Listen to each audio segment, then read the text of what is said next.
All right, Steve Kornacki taking advantage of some of our early exit poll information and looking ahead to what we're going to call here. Yeah, and right now at the top of this hour, we are going to get Virginia, we are going to get Georgia. Looking ahead to 30 minutes from now at 7:30 East Coast time, we're looking at North Carolina and Ohio. So this is the really important stuff that we are about to get our first detail on literally within the next 30 seconds. For your own safety, we hope everyone is seated because, as Rachel said, these are some real closings coming up starting at the top of this next hour, and for that we're going to swing outside to what we've always affectionately referred to as home ice advantage. It's 7 o'clock in the east, and here are the first projections of election night 2016 in the state of Georgia.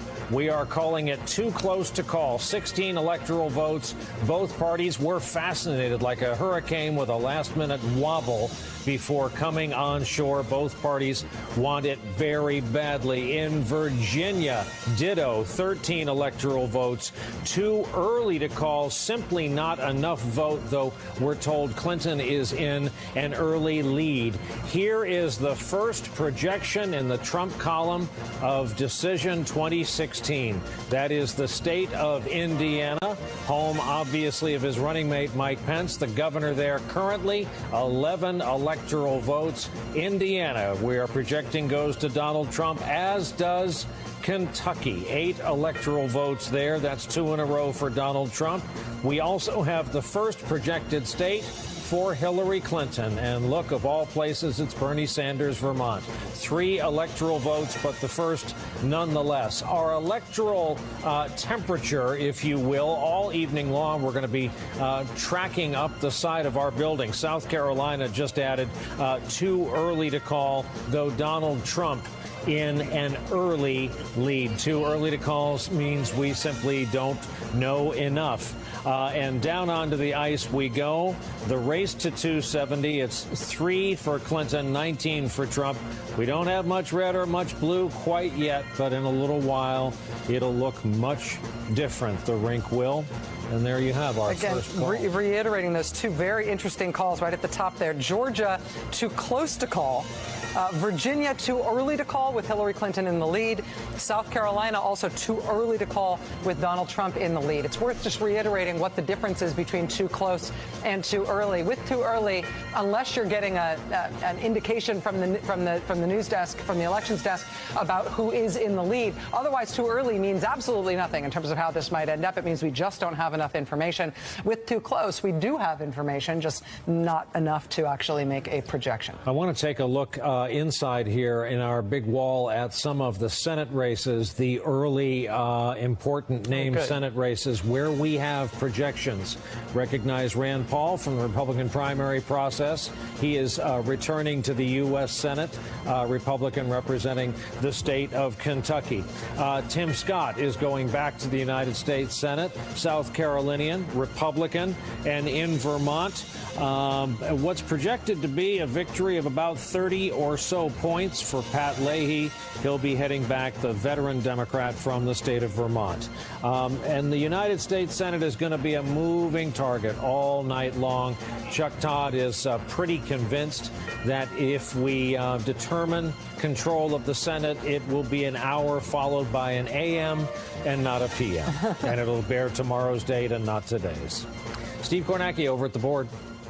Hey, guys, well, we've got the exit polls. It's a little rough here in Virginia coming in. So why is Clinton leading there? One of the keys here, we're talking about this all night, white voters with a college degree. You see a Clinton lead here with this group. The significance, 4 years ago, Mitt Romney, I remember Mitt Romney lost the state narrowly 4 years ago. Mitt Romney, though, won this group of voters by double digits. He won them by 10 points. This shift, no question about it, this is in the heart of suburban Northern Virginia, right outside the D.C. suburbs. That's where you can expect to see it when we start getting the vote in. Also the suburbs alongside Richmond, exploding population. Remember Tim Kaine from Richmond, so might have a bit of an advantage there. Also, you can look at this right now, this is not what I wanted to show you. This is what I wanted to show you in Georgia. We're saying too close to call right now. Why is that? Well, check out the composition of the electorate in Georgia. This is a state that's already very polarized racially in its voting. Whites overwhelmingly go for the Republican candidate. Blacks overwhelmingly go for the Democratic candidate. Non-whites as well. The question here was what size of the electorate was each group going to be? So you see black voters here tonight accounting for 30%. The last time there was an exit poll in Georgia was 8 years ago, 2008. Barack Obama, the first time he ran, he lost Georgia by 5. It was also 30% that night. However, the good news for Democrats here, it's not only the black share of the vote hasn't gone down, it's this. 10% of the electorate in Georgia tonight is either Latino or Asian, or they identify as other. All of these groups are voting overwhelmingly for the Democrats. 8 years ago, the last time we had an exit poll in Georgia, the share of the vote for these voters was only 5%. So it's doubled in 8 years. Georgia is a state where the black population is rising, but also the Latino population and the Asian population is rising. And you can see that is helping Hillary Clinton. 8 years ago, Barack Obama lost by 5 points. Right now, we're saying too close to call. Hillary Clinton can credit those gains to these voters. All right, Steve Kornacki over at the board, thanks. And to our panel, the question, what have we learned so far? Well, Georgia's close. It's going to be a very rough night at Trump Tower. And what do you make of Gene's assessment that Democrats are foreseeing a fully blue Eastern Seaboard within a couple of cycles? That's why I asked him to double down on it. Yeah, no, flinched, I mean, it's going that way. I think you should go with it. You went there, and I think you should stay as your press advisor. You should stay there once you go there. I'm there. That's right. Listen, it's an intriguing question, and it's where we started the night, and it's back to this idea of a class warfare. And is this how the modern presidential campaign will be waged? Is it about those who have been left behind and those who have benefited in a globalized economy? And it makes perfect sense then. Donald Trump looks really smart to have spent the final days in the upper Midwest. But the question is, why wasn't he there in August? Yeah. And are there enough of those voters to turn enough of those states that it's going to change the map significantly enough that the Republican Party can bear a blue Georgia? Right? A blue North Carolina, a blue Virginia. And the larger problem is that there are a lot of people who are not white who are being left behind in this economy. So it's ultimately a recipe for failure if the strategy is simply whites who've been left behind by a globalized economy. There are, if you land on it as a strategy, it's incredibly cynical and destined for failure. If the only people you want to lift out of economic despair are white people, there are lots of people available to that message who are not white. It's been the working strategy that they've been on, though. Think of how long we've talked about the solid South, though. I mean, back in the old days when I was a kid, it was solid Democratic, and then it became solid Republican, just a big block from Florida all the way over through Texas. For the same South reason. is changing. For the same reason. For the same reason, right, exactly. They were segregationists then, and they were very conservative then. Yeah, I was there.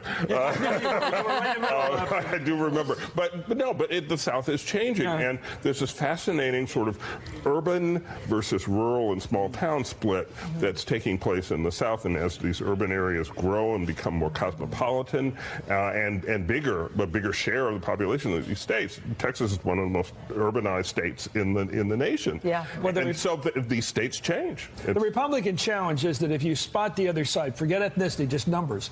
If you spot the other side, a quarter of the vote to start with. Right. That means you have to get 2/3 of the three quarters. Everybody else. I mean, it's 2/3 of that. It's impossible. No candidate's going to get 2/3 of the white people. And why would you want to? Here's the other question. I asked Senator Barrasso at our convention. I think Reagan was close. But why would you want to win, no offense, with just white guys? Why would that be a winning strategy? Why would you want to craft But there is something specific about the way the Trump campaign is doing it, I think, which is that they really are, there was this fascinating piece in the New York Times 2 days ago about actually approaching people who see themselves as part of mainstream politics now because of Donald Trump, who never did before. And it's not normal white political activists. It's white nationalists. It's people who are literally trying to create a white homeland. I mean, it's really the ragged edge of beyond the cliff right-wing politics. And their theory is if you can actually try to basically inspire enough white pride among white people who feel otherwise dislocated from politics, if you do a white nationalist nationalist approach to politics. That's why you get all this creepy Nazi stuff that's come up around the edges of the Trump campaign. But no, they don't think it's going to work. But what they're trying to do is say, you know what, it doesn't matter that we're going to get less than 30% of the Latino vote. We are going to get so many more white people who otherwise wouldn't vote because we're going to appeal to them in a way that nobody's ever appealed to them before. That's where some of the creepiest stuff in the Trump campaign has come up, but it's tied to a political strategy. We have a special guest who may want to react to all of this with Chris Matthews. Chris? Former Mayor Rudy Giuliani of New York is on. Mayor, thank you for coming on. You always come on when I ask, and I just love having you on to argue with. So let's start the argument. I mean, seriously, I was talking to arithmetic. You were the guy that got reelected in New York carrying the west side of New York as a Republican. So you know how to build a diverse coalition. You read Magaziner there by a lot in her home turf of liberal west side New York. So let's talk about building the Republican Party. Can you do it if you spot the other side? African Americans, who, by the way, would be part of any nationalist movement on my part anyway. They're part of the nationalism. And, of course, Hispanics and this growing number of Asian American voters where you have that other 10%. How can you beat the other side if you spot them a quarter of the vote? Well, you can't. I mean, the simple fact is you can't.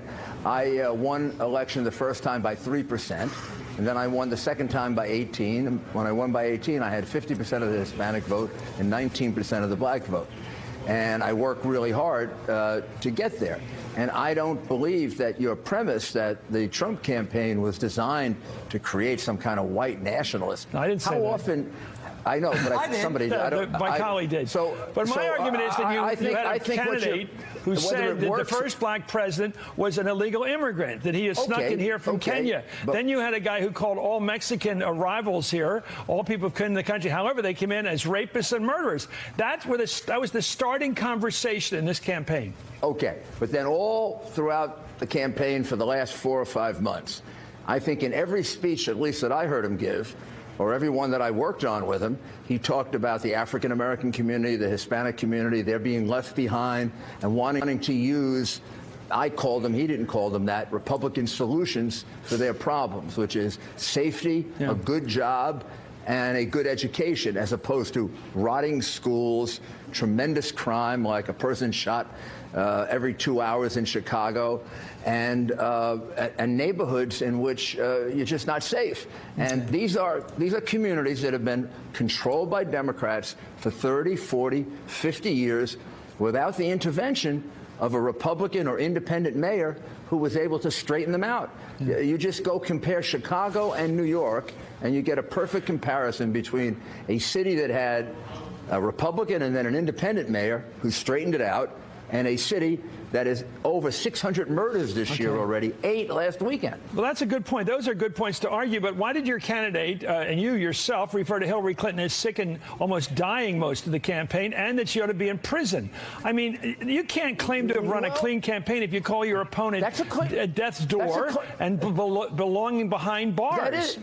That's a perfectly legitimate conclusion from the FBI's report that she violated the law. Gosh darn it, her maid was faxing out and sending out top secret material.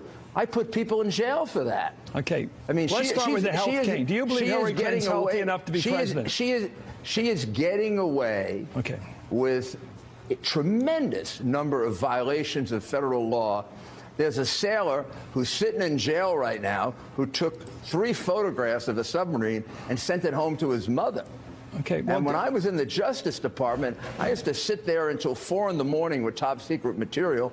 I was too darn scared to send it home. And I certainly wasn't going to give it to my maid if I could have afforded a maid back then. And I couldn't. 2 points of fact. First of all, James Comey was appointed by he's a Republican appointee as FBI director, so he wasn't part of some cabal by the liberals. Number 2, what about Hillary's health? Let's talk about Hillary's health. By the liberal. Why do you keep talking about Hillary dragging her away? The other night they put out the word that Hillary was dragging her away from the Philadelphia rally to the car, that she looks like she's dying. Who's doing that on your side?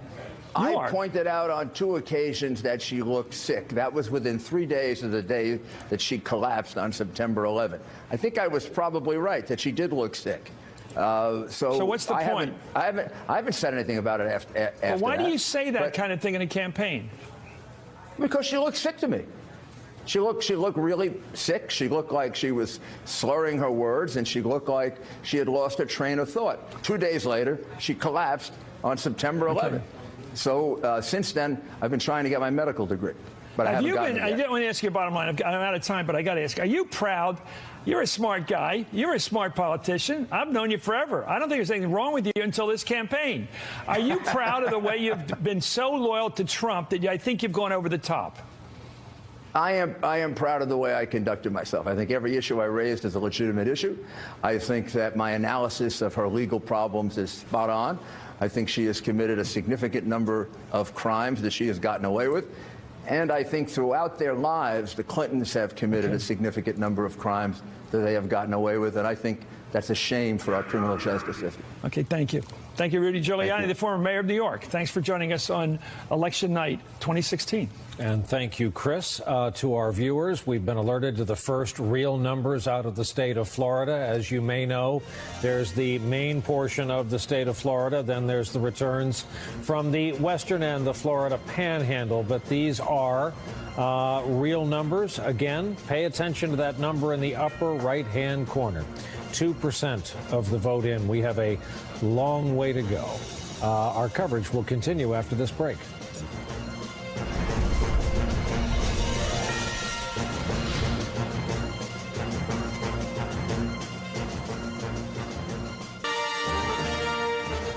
We're back. This is just one of the early states. Still too early to call in Virginia. We're still locked at 1% of the raw vote in. Obviously, we will keep a close eye on it. Georgia, 1% of the raw vote in. Too close to call. The data simply doesn't exist to give us a projection from the state of Georgia. A lot of hopes and dreams riding on those two. For starters, Ron Mott is in Cincinnati, in the valuable state of Ohio, just across the way from the valuable state of Kentucky. Hey, Ron.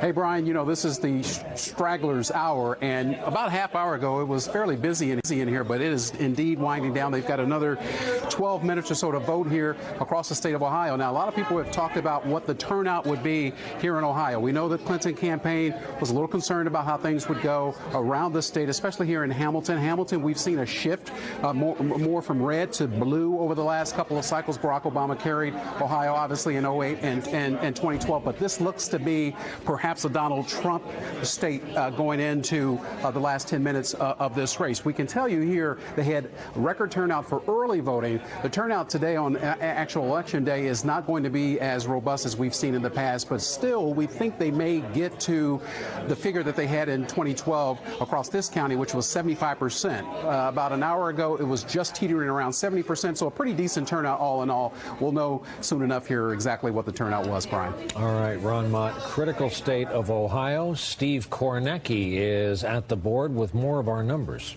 Yeah, well, we are waiting now. Poll closings coming up in Ohio, North Carolina. I think you know the stakes in both states. North Carolina, President Obama was down there a week ago. He said, look, if Hillary Clinton wins this, she wins the election. Just what we're looking for. Again, story of the night here. It really is about demographic composition, just how divided we are. So take a look in Ohio. The black vote here is critical for Democrats in Ohio. Remember, President Obama carried Ohio 4 years ago narrowly. That was pretty much the state that reelected him as president. So one of the keys to that 4 years ago was that 15% of the electorate in Ohio was black, and that represented enormous turnout among African Americans. If you think back pre-Obama, when John Kerry was the Democratic nominee back in 2004, that number was only 10%. So that reflects extremely high turnout. And again, that is one of the critical questions here. Barack Obama not on the ballot anymore. Will black voters turn out in numbers like that? Again, Democrats are going to need that to have a shot in Ohio. Also, take a look quickly, North Carolina. It is a similarly important question for Democrats there. This is a state with one of the largest black populations, voting populations, and you see it was 23%. Black voters were 23% in North Carolina in 2012. This is a state that President Obama nearly won. It was his biggest near miss on the map. How close to 23 are we seeing when these polls close in North Carolina this time around? Steve Kornacki, thank you very much. Looking ahead to those two states, and particularly those demographic issues that you were just talking about, Steve, I want to bring in our friend and colleague, the Reverend Al Sharpton, who's here for us tonight. Al, one of the things that we have been watching across the country is the demographic split of the electorate. Democrats absolutely need African-American voters to hang on in the same way with their candidate this year that they did with Barack Obama in 2008 and 2012. How do you see it? What do you think those prospects are? Well, what I've been getting from people around the country in African-American communities, particularly in Ohio and Florida and North Carolina, is that in the last several days of early voting and today, there's been a big turnout of black voters. I think the African-American vote has really been energized by, A, the president and Mrs. Obama, and him tying it, President Obama tying it to his legacy and the continuation of his policies, and frankly by Donald Trump saying things that are offensive. It's very interesting, Rachel, that when Chris Matthews, for example, raised to Mayor Giuliani about Trump not going after the African-American vote, and the answer is, well, under Democrat mayors and others, they've not done well in the black community in some areas.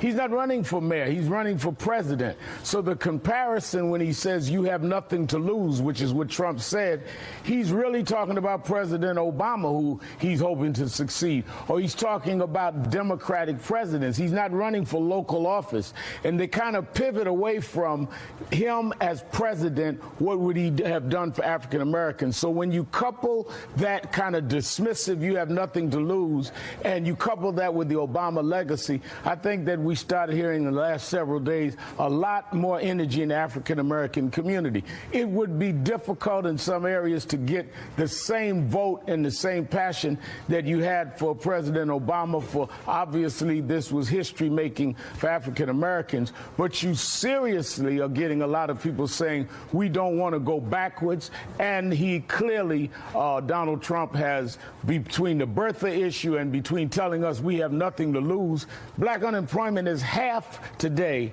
that it was when George Bush left office. We have a lot to lose, and I think a lot of people are voting because they have that in mind. Reverend Al Sharpton, our friend and colleague here. Reverend, good to see you. Thanks, Al. Thanks. Appreciate having you here. Again, we are just 6.5 minutes away from North Carolina and Ohio closing. It's on the half hour, which makes it feel like it's not as big a deal, but both of these states are potentially earthquakes in terms of who's going to be the next president. So you know what I'm about to say. Sorry. No, I'm always the buzzkill. I'm about to say we're going to take one last break, and when we come back, we'll have the bottom of the hour poll closings. Do not go anywhere.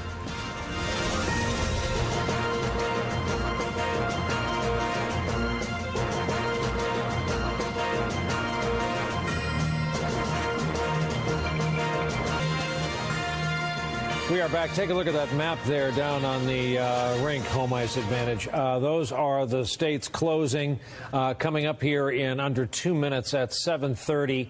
North Carolina, have you heard of it?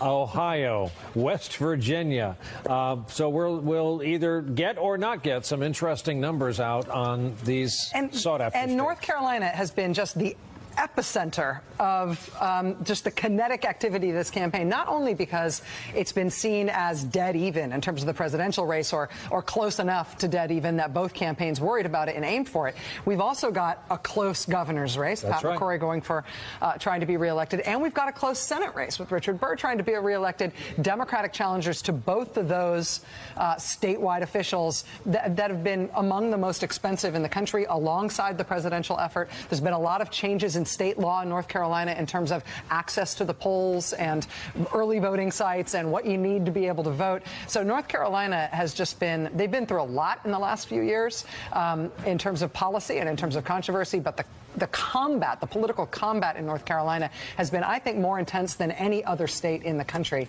because of that multivariate fight. Rahima Ellis is in Raleigh. I can offer you, Rahima, say 30 whole seconds to sum up what you've witnessed there today.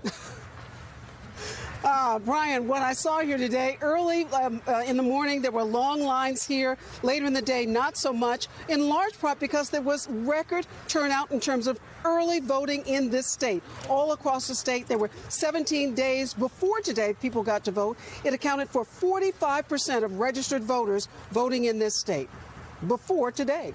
Rahema Ellis, always kind of terse and right on point. Tonight doing so from Raleigh, North Carolina. Rahema, thanks very much. So just to review for our viewers just joining us, we've had our 7 o'clock closings. Here are in gold on the board the 7:30 closings, and 7:30 has arrived. We have the first return will be Ohio, too close to call. Valuable 18 electoral votes. North Carolina, we were just discussing it, too early to call. Simply not enough raw result in. West Virginia, on the other hand, gets added to the Trump pile. 5 electoral votes. Speaking of electoral votes, let's see where they stack up. The night is young. There's our electoral vote thermometer there. Donald Trump in the lead, 24-3. Of course, 270 needed to go up and over. The races we're watching, we just wanted to let you know where they are. State of Georgia, still too close to call. Very early percentage of raw vote in. Commonwealth of Virginia, too early to call. And despite how these numbers might look, our tally has Clinton in the lead, while the state is too early to call. And in South Carolina, too early to call, and our tally has Trump in the lead there. So let's look at the red and blue map, starting to fill in a little bit, though there were very few real results here at 7:30. See, not so much a red wall as a kind of Louisiana-shaped squiggle through the middle of the country. And so far, Hillary Clinton, one called state. Rob Portman will be returning to the U.S. Senate to represent the state of Ohio. And wow, has that race been through a lot of changes. He had a huge target on his back. Here's the North Carolina Senate race Rachel was talking about. Too close to call at this hour. Whole lot of people watching that one. And the U.S. Senate composition right now is about like that. But again, that's the real moving target tonight. That's going to be all over the place. That Senate race in North Carolina has been so fascinating to watch. Deborah Ross, who's the Democratic challenger here, she was not seen as the Democrats' top recruitment target for that seat. But nevertheless, she has been a really good candidate. She's run really hard. Richard Burr, the incumbent, I think he's going for his 3rd term. I might be wrong about that, but I think it's his 3rd term. He has been kind of a laconic campaigner. He's a person who did not get out there and really aggressively campaign for his seat. It let Deborah Ross build up name recognition from almost 0 up to the point where she was able to compete with him. I have no idea how this is going to work out in the end. But to have North Carolina competing as a top-tier, super tight race at the presidential race, a super tight governor's race in terms of Pat McCrory trying to hold on to his seat there against the Democratic AG in that state, and then for that Senate seat, for Deborah Ross to essentially have come out of nowhere and be giving Richard Burr a run for his money, there's almost no place more exciting to watch this year than that state. That's why the President of the United States said squarely to the people of North Carolina, the fate of the nation and perhaps the world may be riding on your vote. No pressure.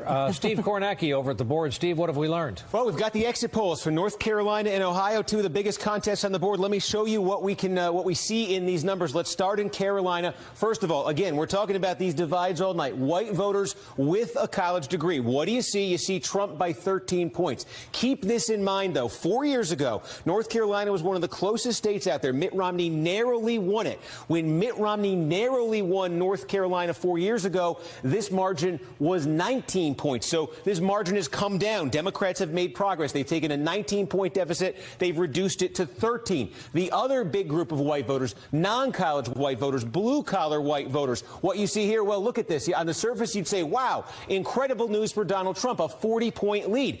Keep this in mind, though. North Carolina is one of these states where this white college, white non-college divide had already arrived, because 4 years ago when Mitt Romney ran, he won this same group by 49 points. So this 40-point deficit that Clinton's facing among non-college whites in North Carolina, in another state, we'd say that's a disaster for her. In North Carolina, this is actually progress for Democrats. What we're seeing tonight is they have done better. According to these exit polls, they have done better with white voters in North Carolina than Barack Obama did 4 years ago. There's improvement there for them. Also, ago, we said critical in North Carolina is the black vote. No surprise here, you're seeing an overwhelming Democratic win, 89-7 for Clinton. This is a bit of a drop from 4 years ago. The margin 4 years ago, Barack Obama won black voters by 92 points. We said, though, also look at the composition of the electorate. What share of the electorate are black voters? 4 years ago, 23%. Tonight, it does appear to be down slightly from 23% 4 years ago to 21% tonight. But still, an overwhelming Democratic win among black voters and progress for Democrats among white voters. That is good news for them in North Carolina. Let me show you, Ohio, what we have right there. Again, that college, non-college divide. Ohio's a different state, and let me show you exactly why. Among white voters with a college degree, you see Trump winning tonight by 13 points. That is slippage for the Republicans. The margin with this group for Republicans was 18 4 years ago. But here's how Ohio is different from North Carolina. That divide did not previously exist to the level it does now. What Trump has done in a lot of these states, what his candidacy has done, check this out, white voters without a college degree, the lead here is 22 points for Trump, and that is an improvement for the Republicans. Mitt Romney won this group with by only 14 points 4 years ago. So you see those losses among college whites that Republicans suffered in Ohio, they have made up for them with non-college whites. That's a difference from what we just showed you in North Carolina. And then, of course, there's the question of the black vote in Ohio. Similar to what we saw in North Carolina, the margin here tonight for Hillary Clinton is 83 points. Again, down slightly from what Obama had 4 years ago. He won by 93. We said also critical that question of turnout. 4 years ago, 15% of the electorate in Ohio was black. Tonight, 14. 15 to 14 is the change in the, wow. A slight drop. A lot of Democrats were saying they expected that number to drop a lot more in terms of the proportion of the electorate that's African-American in Ohio. Thank you, Steve Kornacki. I want to bring into the conversation now our friend Bob Costa, reporter at the Washington Post. Bob, I understand that you've been talking with the Trump campaign, and you may also have some intel for us on the Senate races tonight. Well, a lot of Republicans tonight here in Washington are paying attention to Senator Portman in Ohio, not just because it's a swing state, but because his campaign, the way he handled it, could offer a map for Republicans in the future, win or lose for Donald Trump. This was a former U.S. trade representative, an establishment Republican, and he made overtures to Trump voters early, knew he needed to win over working class voters. And so he was someone who was able to balance the conservative mainstream with this working class populism, and it seems to have worked. In terms of the Trump campaign tonight and how they're looking at results overall, we heard from Peter Alexander at Trump campaign headquarters, Bob, them saying that they're guaranteeing a win in a number of states, including Ohio, including Michigan. They're very, very confident. He described them as brimming with confidence. Do you have any information from your reporting as to whether or not that's an act or whether that is a legitimate organic confidence that they're feeling tonight in terms of their hopes for the presidency? Just got off the phone with multiple Trump insiders. They say Donald Trump is up in his apartment at Trump Tower, sipping Diet Coke, watching television. A lot of his aides and family members are saying, Mr. Trump, maybe turn off the TV for a little bit until all the polls close, but he's watching everything. And they keep getting these reports of high turnout among white working class voters in some of the states they've been targeting, like Pennsylvania, Wisconsin, Ohio, and elsewhere. At the same time, they're not all brimming with confidence because they see high turnout for Democrats in those same states. Bob Costa with Washington Post at the Washington Post newsroom tonight. We'll be checking back in with you. Appreciate your time tonight, sir. We are scanning for more to report in terms of raw numbers. We're going to take another break, and we'll be back on the other side with that.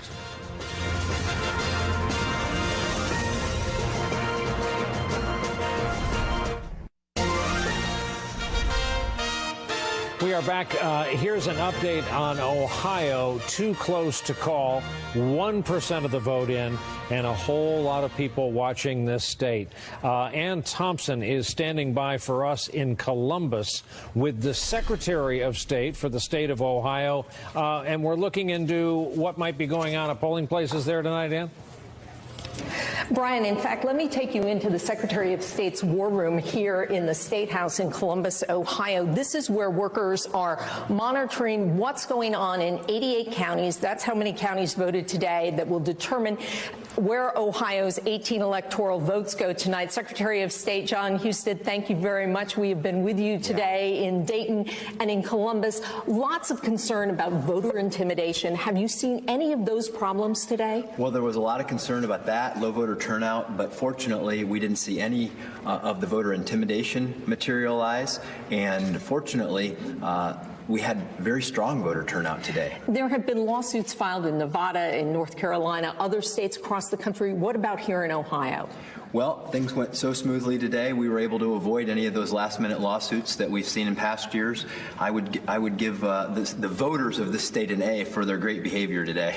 How soon can you expect numbers? You had huge early voting numbers here. When will we actually start to see those returns? In a matter of minutes. We're 7:45. We're about to go live with our election night reporting system, and so voters will know voters will know what was done in Ohio here in just a few minutes. Polls closed about 15 minutes ago at 7:30. Any problems with people late voting trying to get in at the last moment? Of the 9,000 precinct locations, we had one that we know of that there are lines in right now, but that should dissipate shortly, and everybody's vote will be cast, and we'll begin the counting process. Mr. Secretary, thank you very much. So that's it, Brian. We should know in just a matter of minutes just what the early voting numbers were here in Ohio. Brian. And Thompson, thanks, at the state capitol with the Secretary of State. We're back here with our panel, which we should make plain our family members are going to be coming and going all evening long. Why Casey Hunt is with us for this hour, former AP political reporter based out of Washington, but of course you know her as one of our road warriors, NBC News correspondent covering this campaign, and Steve Schmidt, who you may know from our broadcast, but you should also know as a veteran of many an election and campaign effort, most recently the McCain campaign. Welcome to the two of you. Chris Matthews, any word from home, Philadelphia, Pennsylvania? Just a lot of strong turnout in the liberal area of Rittenhouse Square and the more conservative cultural areas, traditional conservative areas of the suburbs. This is a Matthews family check-in on everybody. Pennsylvania? It's everybody. It's all kinds of people. And Pennsylvania, I will argue with you, has played a more prominent role in this election than North Carolina, although I do like North Carolina. I think Pennsylvania has been the start of the Democratic National Committee was held there. A lot of material coming out. They don't have a governor's race, though. Come on, North Carolina beats them at that. Your points are correct. Casey Hunt, what do you want to know? What are you looking at? I am looking actually at North Carolina. I'm sorry to agree with Rachel. This is where the Clinton campaign, I think, has the vast majority of their focus right now. They think it's going to be potentially late into the night. It is kind of the fulcrum of so many different issues, whether it's kind of the culture wars. There's just so much going on there. And, you know, it's going to tell us what might happen, say, in Georgia. This is really kind of the new Democratic map runs through the South. Yeah. It runs through North Carolina, it runs through Georgia, and it's moving away from Ohio and Pennsylvania. Steve Schmidt, same question. Looking at Florida, looking at North Carolina, I think we have really clear indications of the direction of the night once we have a little bit more data from those states coming in. North Carolina right now, I mean, obviously President Obama was able to win North Carolina once, but not twice.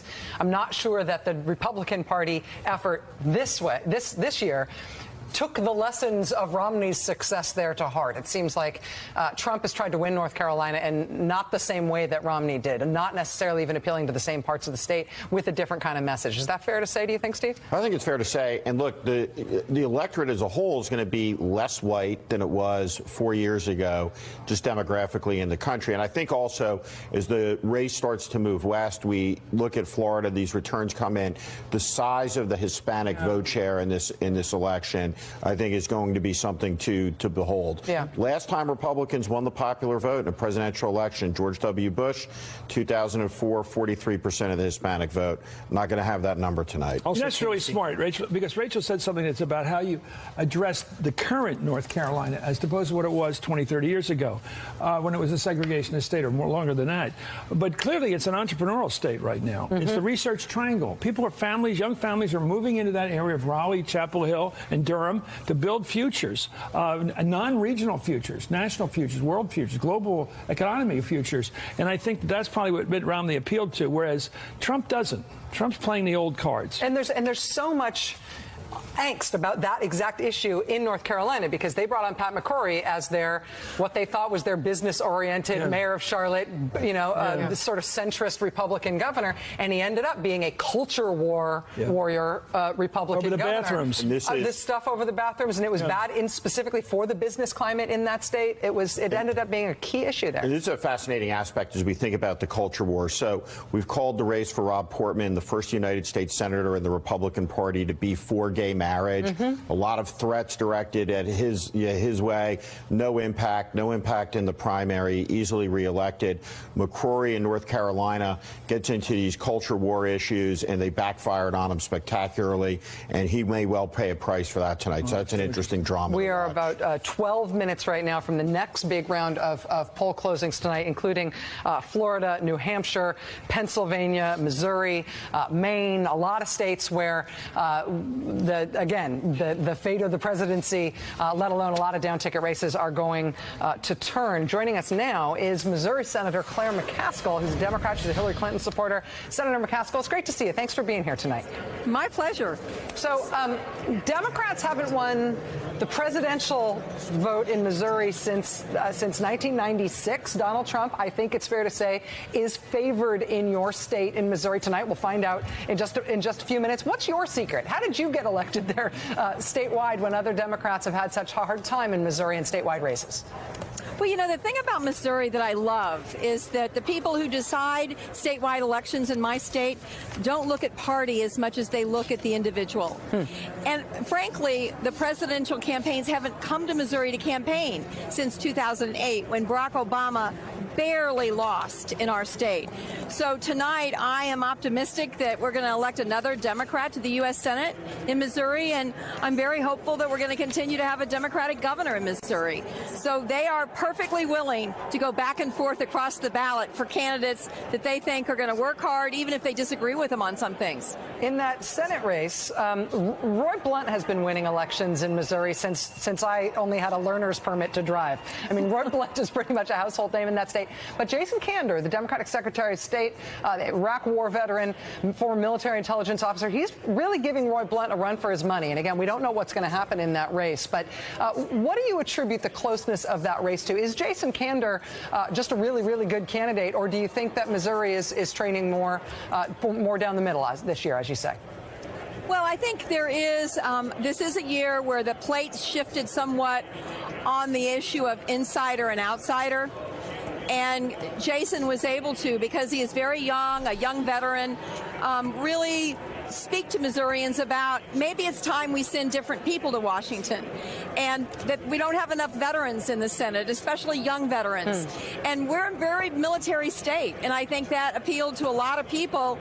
He kept saying you can't change Washington if you don't send different people to Washington.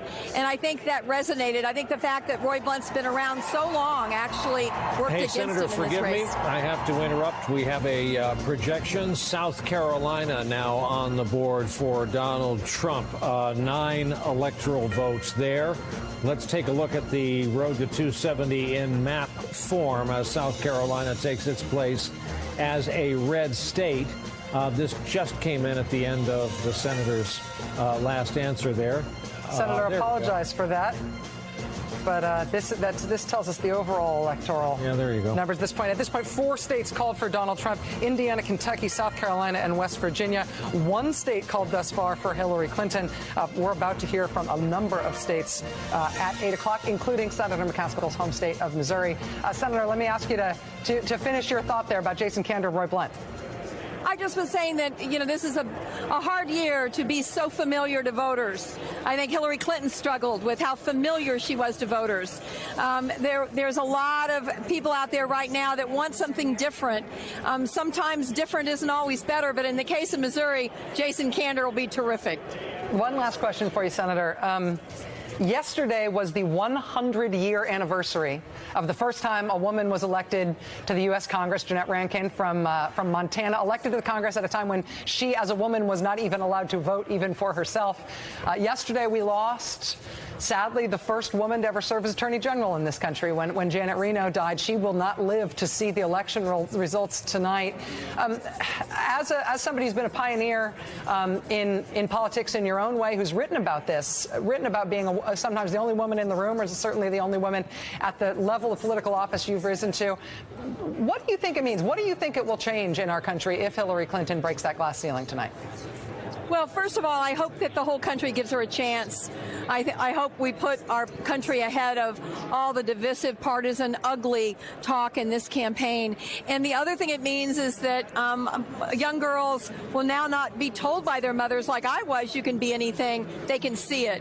And I know how badly I miss my mom tonight. I'm going to have a hard time getting through the night without thinking of her words ringing in my ear.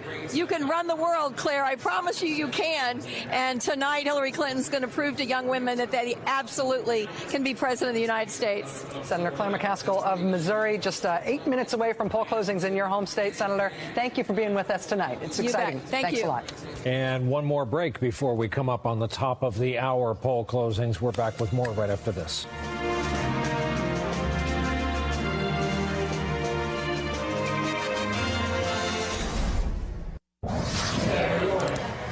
We are back, a very busy studio. A lot of hustle and bustle, emphasis Feels like on we're in a NASCAR pit bustle. right now. It is unbelievable. There are parties in New York City quieter than just off camera here. Steve Kornacki is at the wall with some numbers in on Florida. Steve? Yeah, we got a lot of numbers in on Florida. Remember, this is a state where we paid close attention to the early voting, the demographic trend. So what you can see is statewide right now, Hillary Clinton with a lead of about 160,000 votes over over Donald Trump.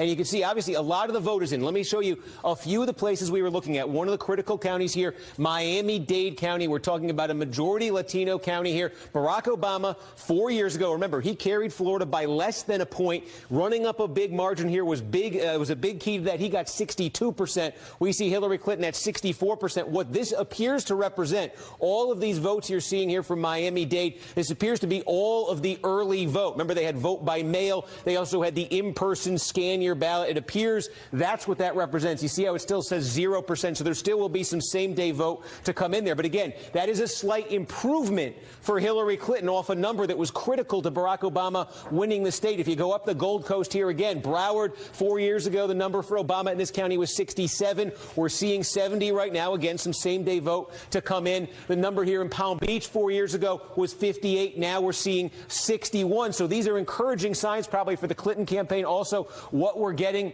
I can show you here, Hillsborough County, Clinton is on the number that Barack Obama got 4 years ago. He got 53%. Romney's number was 46. You see Trump lagging a bit. Remember, third-party candidates here. Where is Donald Trump's strength in this state? One thing that we're seeing come in, it's the rural areas, especially. It's the panhandle as it comes in. I'll show you one particular. This is a tiny county, but this is representative of something I think we're going to see nationally tonight, the rural vote. Look at this. Is Taylor County. It's tiny, but you see Donald Trump getting 75% of the vote here. This is about 10 points better than Mitt Romney did 4 years ago. So I think that's one of the patterns we're looking for as well. These individual rural counties don't obviously add up to much. You put them together, they start to. But again, overall here, Clinton, you see right now in the count of the vote, we'll give you the most recent number. Clinton continuing to lead. It's about 150,000 votes right now.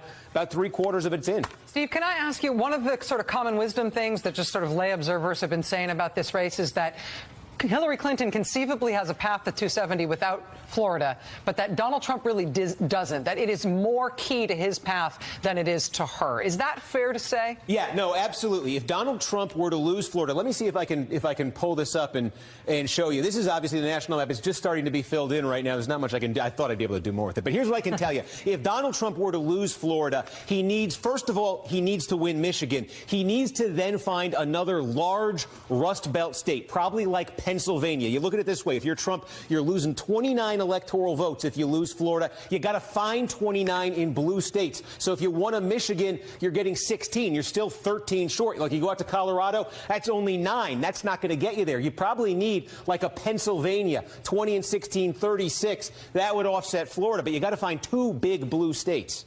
Steve Kornacki, thank you very much. By the way, you are Steve Kornacki, with or without graphics. We look at you as Steve Kornacki, master of graphics, but there's so much more there. We have 16 states in the District of Columbia here as we approach this hour.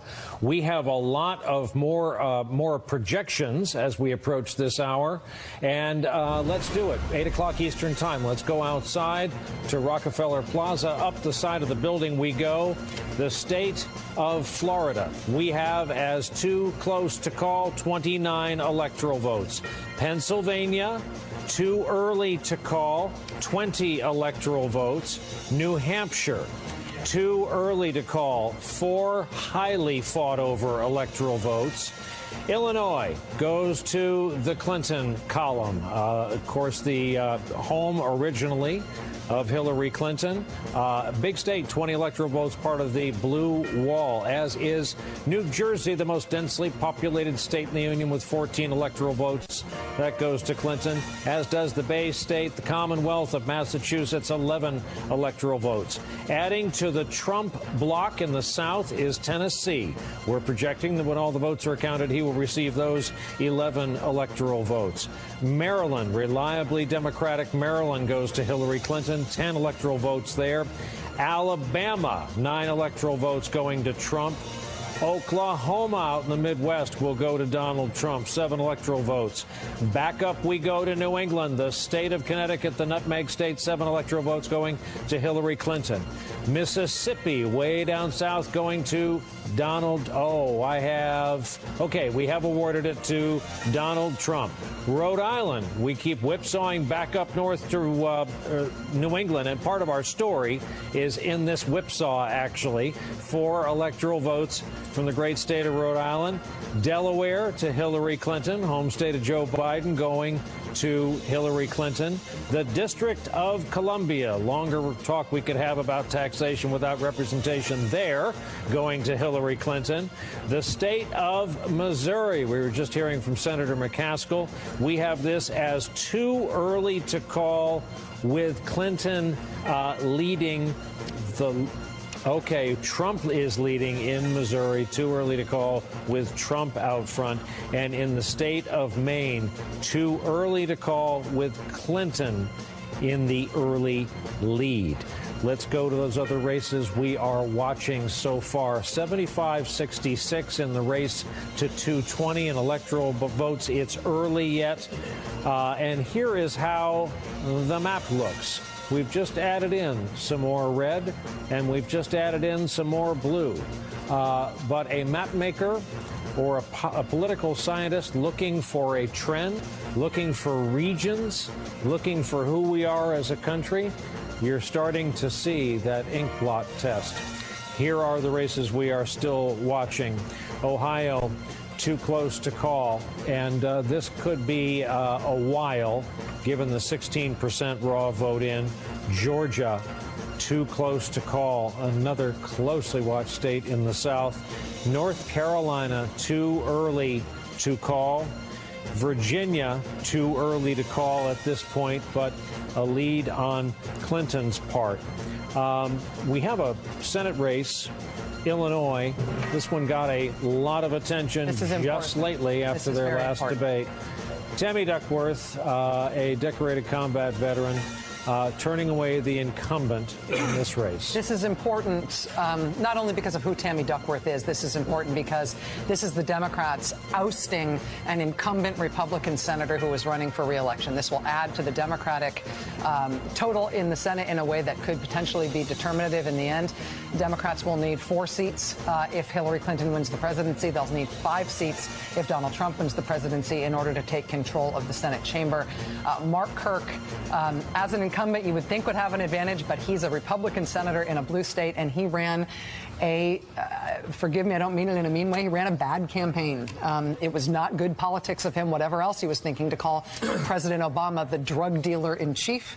It was not good politics. It was also, I think, embarrassing at a deeper level when he said to Tammy Duckworth, after she talked about her family having served in the military dating back to the American Revolution, he said snidely at their debate, "Oh, I didn't remember your relatives coming over from Thailand to serve George Washington." In fact, Tammy Duckworth's father, his family does actually have a record of military service going back to the American Revolution. Mark Kirk apologized for that, but it was seen as such a low blow. I think there was no coming back for that for him. In the broader picture, though, that's a Democratic pickup, and that brings the Democrats 1 big seat closer to taking control of the Senate tonight. It ends a challenging political story for Mark Kirk, who, let's face it, came back back from enormous physical challenges to get where he is today in terms of intellectual and physical ability. And then came that moment at the debate that kind of ricocheted around the country and the political world.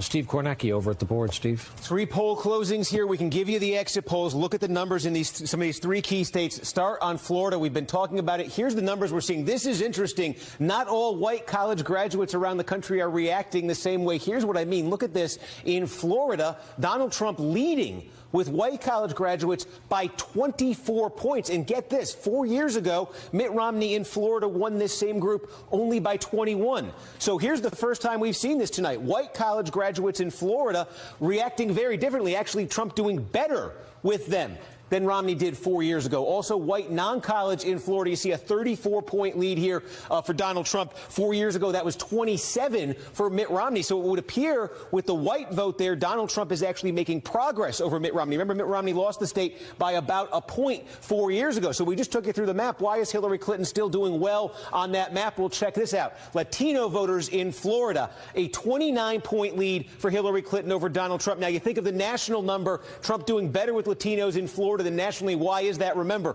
large Cuban vote in Florida. Ancestrally, Cuban voters, at least up to a certain point in our history, were overwhelmingly Republican. Older generation Cubans continue to be Republican. But this 29-point lead for Hillary Clinton among Latinos in Florida, that's up. 4 years ago, that was only 21 for Barack Obama. So large share of the electorate, big progress there. That's helping Hillary Clinton. Black voters, we're seeing a little bit of slippage there. But here's the other thing. Our exit polls telling us turnout among black voters in Florida may be up from 4 years ago. We can also show you Pennsylvania. Now, look at this. White voters with a college degree, a 4-point lead here for Hillary Clinton. Check this out. 4 years ago, Mitt Romney won this group by 15 points. This is the prototype. When we talk about white suburbanites turning on Donald Trump, you could see it, I'm sure, in those Philadelphia suburbs. Romney won by double digits. White college graduates 4 years ago. Donald Trump now losing that group to Hillary Clinton by 4 points. The flip side, though, look at this.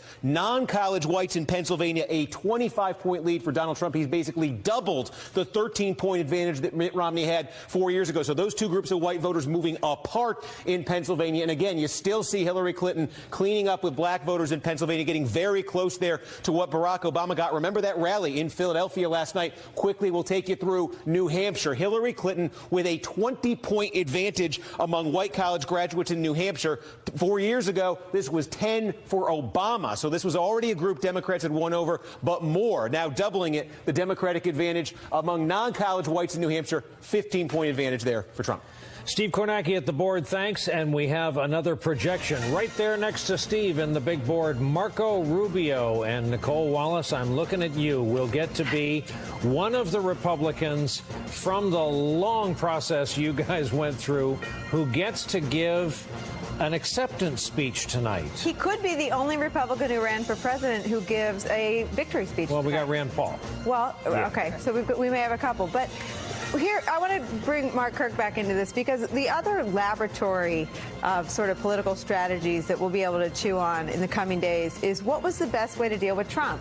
Mark Kirk distanced himself from Trump immediately, and he was personally offended. I think it was the Muslim ban that caused him to unendorse Donald Trump. And there was a confrontation, a very dramatic confrontation. Hallie Jackson the moment. Chasing him down in the halls, and Trump made his displeasure with Senator Kirk's unendorsement known, and Kirk didn't carry the day. And I don't know if you can draw a direct line between how he handled Trump, but Rubio, after a very, very, very hard-fought primary, ultimately endorsed him and never pulled away that endorsement.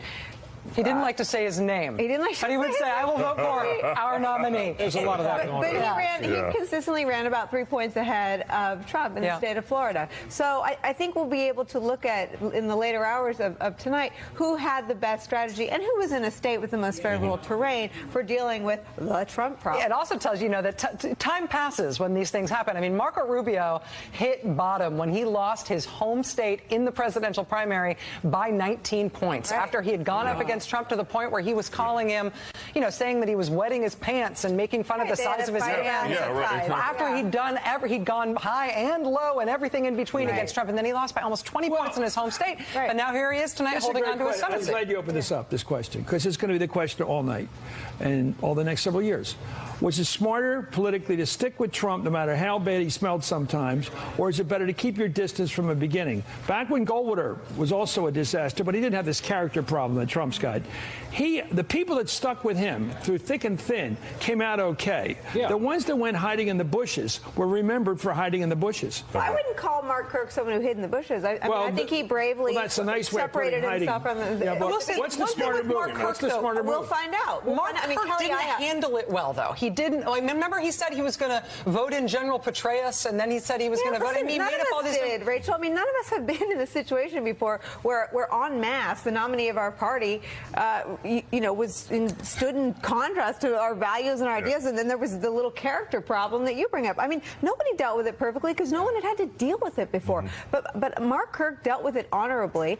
I don't think you can say it cost him his seat. He lost his seat. But there's Portman, who was with him until the Access Hollywood tape came out. Portman's polling 8 points ahead of Donald Trump in Ohio, a state where Trump looks like he might win. So there'll be all these different examples, and it's not apples to apples because all these states are very different. But one of the conundrums that incumbent Republicans had this year was to figure out how to deal with Trump. And if you look at women are I've been obsessed with the mom vote all cycle. Women are not breaking his way in some of these tight states. Also, go ahead. I was just going to say, everybody involved in the process had to learn to deal with Trump, right? It was a learning experience for a lot of people, and it does raise the question of how much you can extrapolate. And by the way, from Trump, just a situation that never happened before. If Florida goes for Trump, that helps explain the answer to this. I think he can carry Florida, Trump. And if he carries Florida, and Rubio went with him, there's a lot of backup for him there. And if he carries Ohio and Portman went my state went for him. I went for him. Okay, he has problems, but we were together on that. It's not a bad political footing to be on. Not a bad political footing, but they all have wives and daughters and sons, and you need to be able to look them in the eye and say, I voted for a guy that talked about Well, right now, Florida, tight as a tick, too close to call. Democrats feel great, though, about the vote in the southern part of the state. And even if they win, it's going to be tight, though. It's going to be tight, but Democrats feel very optimistic at this hour about in terms of this issue about how down-ticket, particularly Senate candidates deal with Trump, the really interesting case is Pat Toomey, right, in Pennsylvania. Pat Toomey did this great thing today where he said, he hasn't been willing to say who he was going to vote for. He's been doing this elaborate, not explaining who he's voting for, like there might be any possible number of answers. He waited. Polls close at 8 o'clock in Pennsylvania. He waited until 6:45 p.m. until he voted, thinking that at that point he would have to admit that he voted for Trump, but maybe people wouldn't hear about it because there's only 75 minutes left. I mean, talk about threading the needle. Would you bet on the future of a guy that did that? I have to tell you, that's not a sign of a profile in courage. And I, by the way, you know what's frustrating about tonight, the last 2 hours? We for months knew which states were going to be close. And they are. So every time we say too early to call, too close to call, it's what we've predicted. It's redemptive, don't you? I mean, so far. It's what we thought was going to happen in the states that are most fascinating, like Ohio and Pennsylvania and Florida. They are extremely fascinating, and we're going to be here several hours to get those answers. Good. I speak for myself, not to be rigged. We don't know any of these answers in advance. You said the other night, Rachel, it was so brilliant. You said, if you look at the poll numbers on the personality and personal approval ratings of both candidates from day one, it's exactly the same now, which shows the power of the media to influence opinion. Zero. Let's go to Kristen's hometown, Philadelphia. Jacob Soboroff. Jacob, you have high volume to report, correct?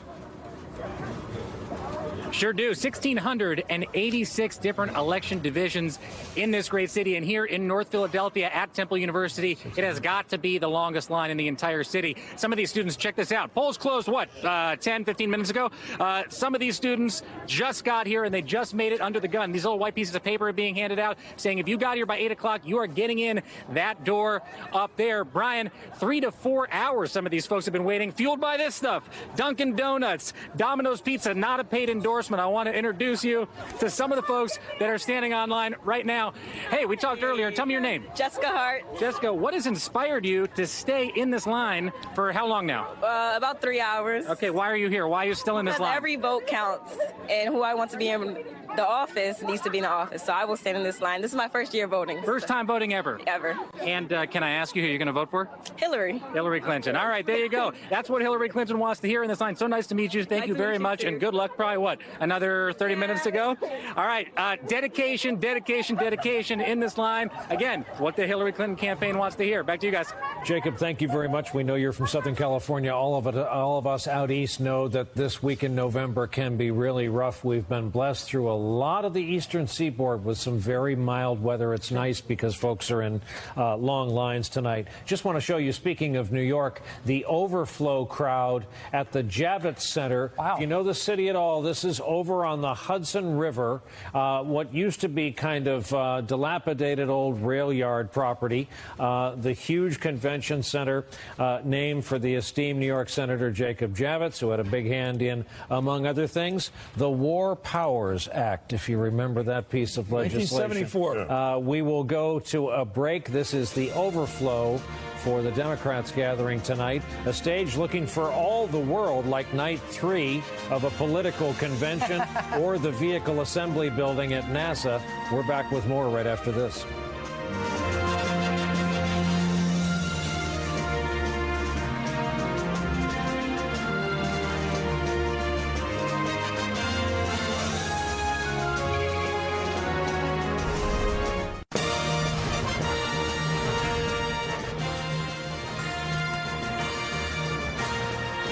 We are back here at beautifully decorated Rockefeller Plaza. Still early in the evening, 8:19 Eastern Time, but we have enough calls, especially in some of these Senate races. We thought you would walk us through what we know, starting with this projection, the incumbent returning, well-known, longtime Republican Senator Richard Shelby of Alabama is going back to the U.S. Senate. In Connecticut, longtime, well-known Democratic Senator Richard Blumenthal. This is going to end up being like a 30-point margin. He's going back. Chris Van Hollen in Maryland. This is the Mikulski seat. A lot of politicos are saying basically you can hang on to this for a long, long time. She was the senior most serving woman in the U.S. Senate when she retired. And Langford, the projected winner, the incumbent in the state of Oklahoma, the ruby red state of Oklahoma. Democrats up one because of that Tammy Duckworth pickup in Illinois. And we were just talking about North Carolina, which brings us to Steve at the board. Well, let's take a look at the vote. It's coming in now. So you see Hillary Clinton with a lead right now, still obviously plenty to be counted. We can show you where this is coming from, though. It's sort of two main sources on the map for Hillary Clinton right now. One, this is Mecklenburg. This is Charlotte. That should display the result for Charlotte. There you go. This appears to be the early vote there. This is the largest county in North Carolina. You see Clinton 66-31. Now, in 2012, Barack Obama got 61% in this county. His margin was 100,000. Again, this appears to be the early vote. We will see what happens when the rest comes in. The other area, the second largest county in the state, Wake County. That's where the capital is, Raleigh. There's also some well-to-do suburbs there, like Cary, North Carolina, for instance. And what you see here, now we're getting same-day vote in. Hillary Clinton leading by 22. 4 years ago, Barack Obama won this county by 11 points. So again, when we talk about those college-educated, well-to-do, affluent white suburbanites, this is one of those counties where that could be working to Hillary Clinton's favor tonight. One other thing I want to quickly show you. We were going through the results in Florida just in the last few minutes. New returns have come in, and actually now you can see this has moved in Donald Trump's direction here. Donald Trump now leading Hillary Clinton in Florida by 8,000 votes. We're trying to find out exactly which county, which sort of big county came in here, because we saw that lead for Hillary Clinton. One thing is Polk County here, sort of in the middle of the state. You could see Trump now with a narrow, hang on, you should get Polk County. There you go. Trump right now, that's a little better than Mitt Romney did 4 years ago. But really the story, looking at these returns in Florida right now, the story seems to be almost a rerun of the 2012 election. A lot of these counties look an awful lot like they did in Obama versus Romney. And remember, this was the closest state on the map 4 years ago. So, Steve, can we just go back to the statewide in Florida just for a second? Yep. Heading into today, we knew that 3/4 of the 2012 vote basically had already been cast in terms of the early vote. So that means that what we're looking to fill in from today's Election Day voters is going to be somewhere in the order of a quarter of the vote if people vote in the same proportion they did in 2012. Right now, with, 88% of the vote that we've got in? 88% of the vote, and we've got Trump leading by 1 percentage point. Do we know anything about whether that overall turnout in Florida is going to be significantly larger than 2012, significantly different? Can we say anything about how big the vote is? No, well, one of the issues here, if I can go into like Miami-Dade, let's see here. Okay, now this has changed a little bit. Sorry, it's been a little finicky here. One of the problems here is this 80%, this sort of in-progress vote, has not been doing a good job of tracking how much is early vote, how much is same-day vote. So in a lot of these counties, we're stuck sort of estimating. It looks like when it says 0% and you're looking at 200,000, it looks like that means that's the early vote. But then the other wrinkle in Florida, some of these counties, the way they're reporting, some are reporting just to begin with, just the mail-in vote before the election. Then there's also the people who went in person to vote. We saw that in Miami-Dade earlier. Long way of saying we're still trying to figure out the answer to that. Got it. All right. But overall, they think it's now roughly 89% of the vote in Florida. But an important caveat, important detail there from Steve in terms of not knowing exactly which vote this is. We've all been putting so much effort into modeling what the absentee mail-in votes look like versus the early in-person versus the day of. And in some of these states, very exciting. The early vote just comes up, to Steve's point, and you've got instant starting percentages. Over to the big board, we had a call while Steve was speaking. This is a hold for the GOP. Todd Young, Indiana Senate. This is a Senate seat that it's very interesting on this. This is the Republican incumbent left this seat, decided to retire. That was Dan Coates. The Republicans nominated Todd Young after a little bit of a primary fight there. The Democrats did not nominate Evan Bayh. In the Democratic primary process, they picked a guy named Barron Hill.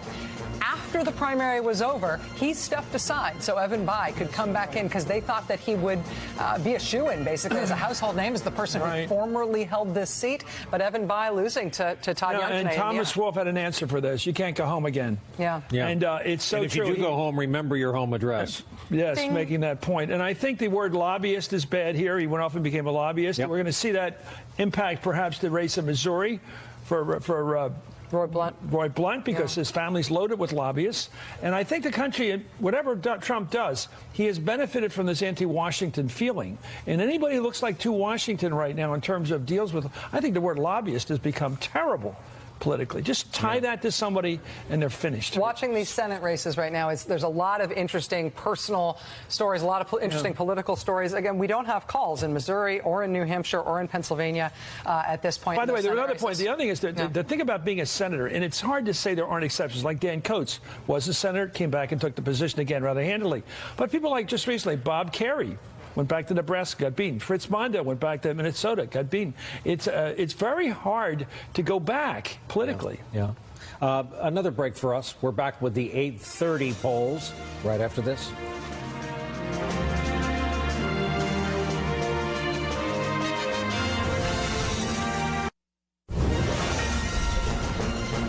We are back, starting with one of the battlegrounds. Virginia has moved in our projection from too early to call to too close to call, from simply not having enough raw vote in to the raw vote we have in makes it too close to call. So we will continue to watch this. There's all kinds of internal politics and vote counting in Virginia going in to making a projection there. Here's the 8:30 poll closing, and that would be the state of Arkansas.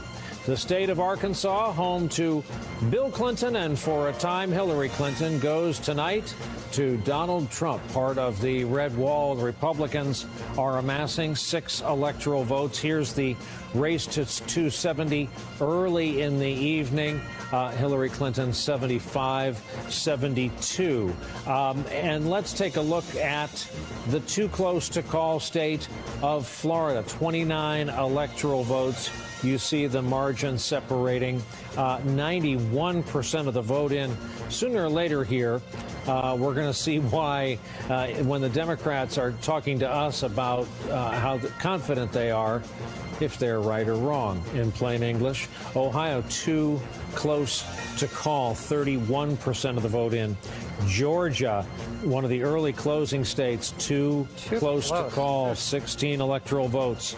Let's see here. Pennsylvania, too early to call.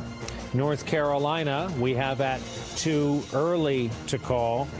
Missouri, too early to call. Advantage Trump. Trump is in the lead. New Hampshire, too early to call. Those 4 valuable electoral votes. Maine, too early to call. Advantage Clinton thus far. Down onto home ice we go. Let's take a look at how the country looks in red and blue. The expanding red out from the middle Atlantic states. Patches of blue, but they're valuable patches. Both will be added upon. Back inside here to a big projection, a kind of big picture projection about our form of government, and that is that the GOP will remain in control of the House of Representatives. That means that when the House begins its next session, Paul Ryan of Wisconsin certainly hopes to be their leader, and further, he hopes to be the Speaker of the House. And that raises a bunch of immediate questions, and it answers some questions. Obviously, tonight, sure answers a bunch. The Democrats are, at best, hoping for divided government. Yeah. There's no chance that the Democrats, that Hillary Clinton can, if she wins tonight, and if the Democrats take the Senate tonight, there's no chance that they can come in with the kind of advantage, partisan advantage that Barack Obama had when he came in 2008 with both houses of Congress to work with. At this point, it also raises the question of whether that sort of tells us anything about what the overall margin is going to be in the presidential race. Historically, there sometimes is and sometimes isn't correlation between how big a difference there is in the presidential race and how much of that translates to seats in the House. I think a lot of people thought that it was under no circumstances possible for Democrats to win the 30 seats they'd need to take the House tonight. But maybe if Hillary Clinton had a landslide of 10, 11, 12 more points, maybe they could get there. Now knowing, at least in NBC News' projection, that the House isn't going to go Democratic under any circumstances, that may tell you something about how high the Democratic hopes can even aim for tonight in terms of the presidency. Yeah, it's going to turn into a bridge too far for the Democratic hopes. There are some, as you all know, fascinating local House races.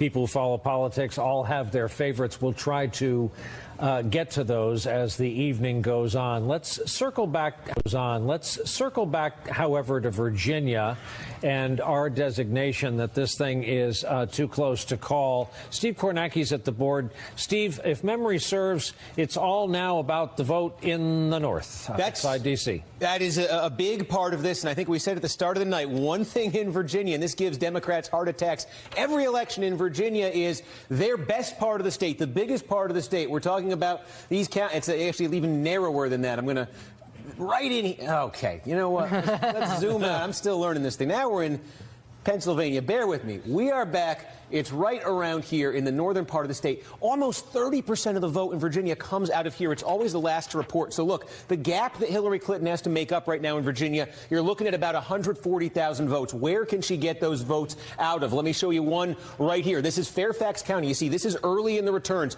Her lead right now is 17,000 votes over Donald Trump. She's on pace for about what Obama got out of there 4 years ago in terms of the percent, but his margin ended up near 90,000 votes. So she's going to gain a lot of votes from Fairfax. She's going to gain a lot of votes from Arlington. It's too small to click on here. I'm afraid if I did, we'd end up in the District of Columbia. But she also, it's very early in the returns in Arlington County. So that gap, basically, the gap we're talking about here, and you see now it sits at 136,000 votes. That gap can be made up for in what's left in Northern Virginia. Also, you got to look in Richmond itself. There's opportunities there for Hillary Clinton. There are a few other opportunities on this map. However, Donald Trump, and remember, this is Tim Kaine's home state. This is a state that the Trump campaign sort of made a late push for, talked about a little bit. I have to say, in a lot of these rural areas, Donald Trump is running at or exceeding what Mitt Romney was able to do here 4 years ago, and I think right now is keeping the state closer than people thought it would be. Mm-hmm. It's gone back and forth in color. Terry McAuliffe, for starters, you know, longtime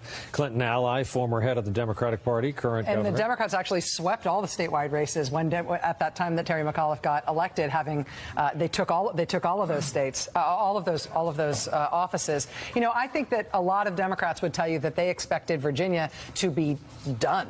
They did not expect this to be a too close to call thing this late into the evening. I remember talking to Larry Sabato in Virginia, you know, maybe a month and a half ago, and he said that it was laughable that the Trump campaign would even be trying to compete in Virginia. It was wasted resources. It was completely cooked there. But right now we're looking at Virginia, and it can't be called. 51% of the vote in right now, and it's still too close to call. And as a leading indicator, keep your eye on it, because people believe that Northern Virginia, Steve, you know this, is the same as Colorado. It's the same as the suburbs of Philadelphia. It's better off, better educated, much more progressive on social issues, more secular in its thinking and its politics. Watch Northern Virginia for what's going to happen in Colorado, and also watch what's happening in Pennsylvania. They're all going to move the same. The suburbs. Just before I welcome in Joy Reid and Steve Schmidt, let's look at Florida, another big prize. And Joy, I'm doing this so you can talk about the state of Florida and what we think is the metropolitan area lagging in the count. Yeah, so I've been furiously texting with people in Florida, trying not to do it on camera, but what I'm hearing now is that part of what we're seeing is that there are still some Democratic precincts in Miami-Dade and Broward that are out, yet to come in. Broward always comes in last, my former home county. It always brings up the rear, but there's still some Democratic precincts still out. However, there's been a lot of confidence among most of the Democratic strategists that you talk to out of Florida that Florida was going to go to Hillary Clinton by between 1 and 2 percentage points, and that's really up until today.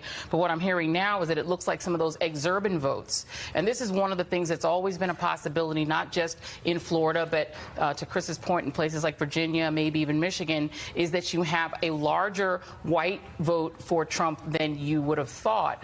Trump is still winning white voters with a college degree. He's just not winning them by as much as Mitt Romney did, because white women with a college degree are basically splitting. But what I'm hearing is that some of that exurban vote actually went to Trump. I mean, there was a huge surge of Hispanic voters in Florida. There was a late surge of African-American voters that caught up to a big lag that they'd had in terms of souls to the polls really delivering, but they might not have delivered enough. Florida is actually genuinely what you're seeing right there, and if Democrats end up losing the state, it's going to be because of those exurban voters, white voters, some of whom are white voters with a college degree who went for the Republicans. You know, and Joy, I'm so glad that you put it that way. I mean, there's a reason why things in politics that have never happened have never happened. Right. And a Democrat for running for president has never, ever won college-educated white voters. Never. Not in the modern history of polling. Ever. And so I think people thought that Clinton definitely had a shot at it. Yeah. It doesn't mean that it's therefore going to happen. There's obviously structural reasons why this isn't going to happen in terms of the way we are divided as partisans. Yeah. And,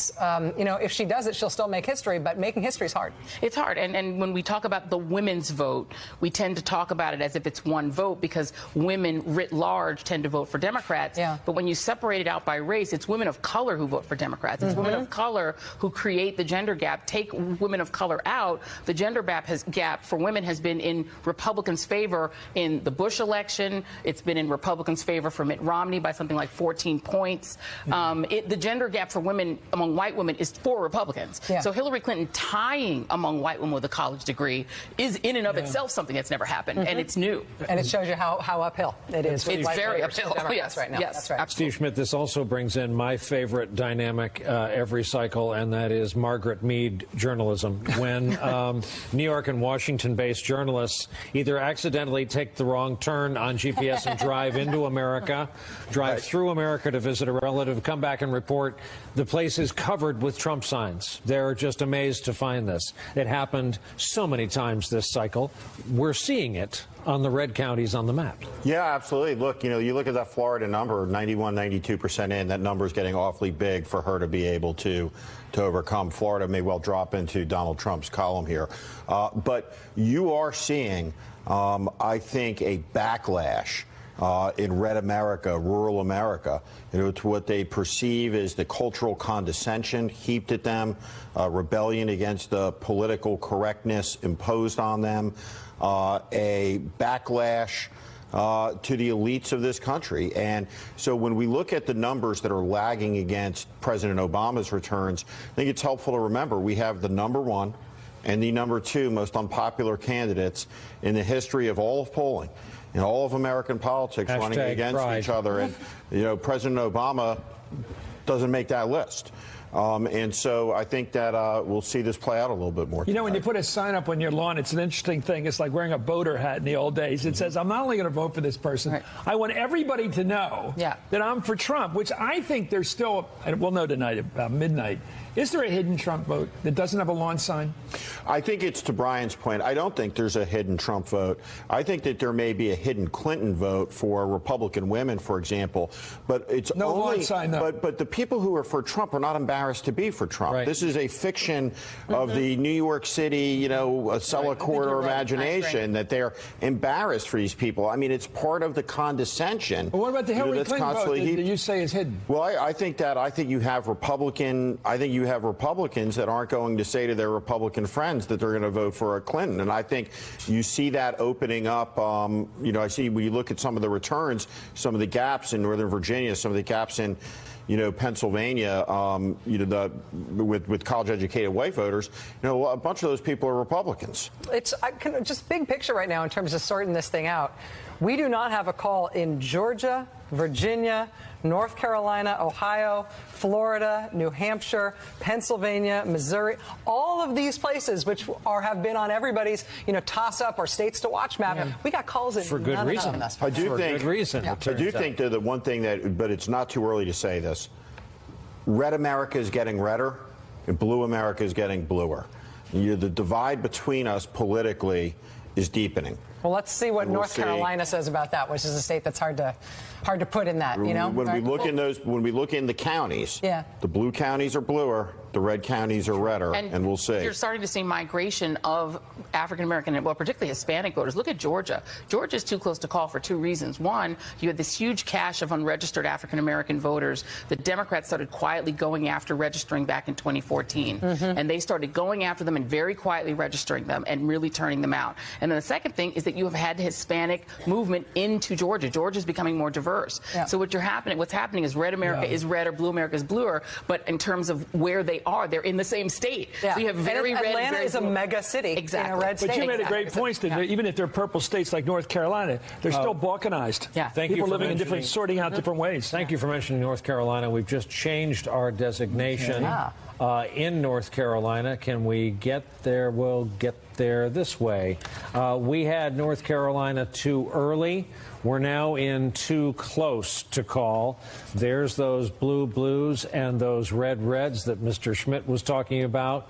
We're over the halfway mark, 61% of the vote in, a difference of 68 and change, just north of 68,000 votes. It's that time of the evening where these states can become calls. We're watching them. We're going to leave you, though not that fast, for a commercial break. We'll be back on the other side. Obviously, if we're in a break in any of these states, pop will come out of the break.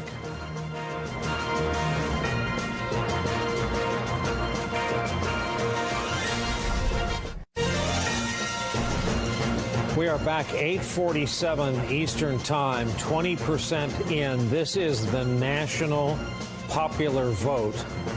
Donald Trump is leading the national popular vote, 14 million and change to 12 million and change. But then direct your eyes up in that upper right-hand corner, 20% of the vote in. This is the by-county map. These are always good to curl up with the day after the election, the weekend after the election.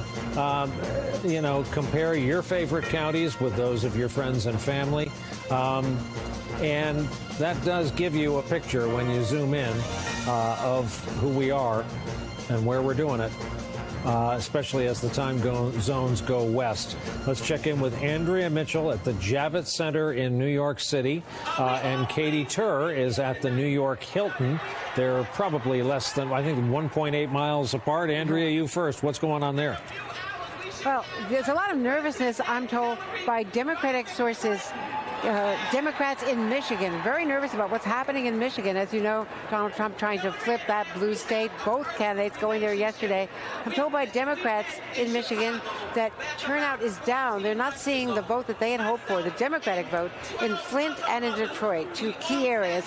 Hillary Clinton had gone to Flint repeatedly and been making that a very big issue all along. So that would be of concern. It's not critical to her path to 270.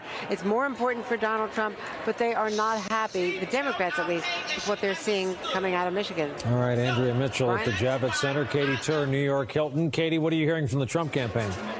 On the other hand, Brian, the Trump campaign is feeling really good about Michigan right now. I'm speaking with a senior aide who tells me that they believe that there's record turnout in a number of GOP counties, basically Republicans coming home to Donald Trump. Now, Trump has spent a lot of time in Michigan in the past few days. He's made 3 stops. In total, since the convention, they've made 13 stops in Michigan. That's not at all the largest amount of stops they've made in any state, but it is a state that they are focusing on despite conventional wisdom. They believe that Donald Trump's message cuts across all demographics there, specifically the job message. They also believe that Hillary Clinton is not going to see the same sort of turnout among African Americans that President Obama enjoyed, and that's why they believe that Donald Trump is really going to have a chance in that state. That all being said, they still say it is very early, but the campaign is feeling confident, and they say they think they have a real shot. All right, Katie Tur, Andrea Mitchell before that, thanks. We're fitting in a break now because after this we'll crown the top of the hour at 9 o'clock. We have a lot of closings. There they are. Including Michigan, like we were just talking about. Yeah, big real estate and big important electoral votes. We're getting into that time of the night. We'll be back with more right after this.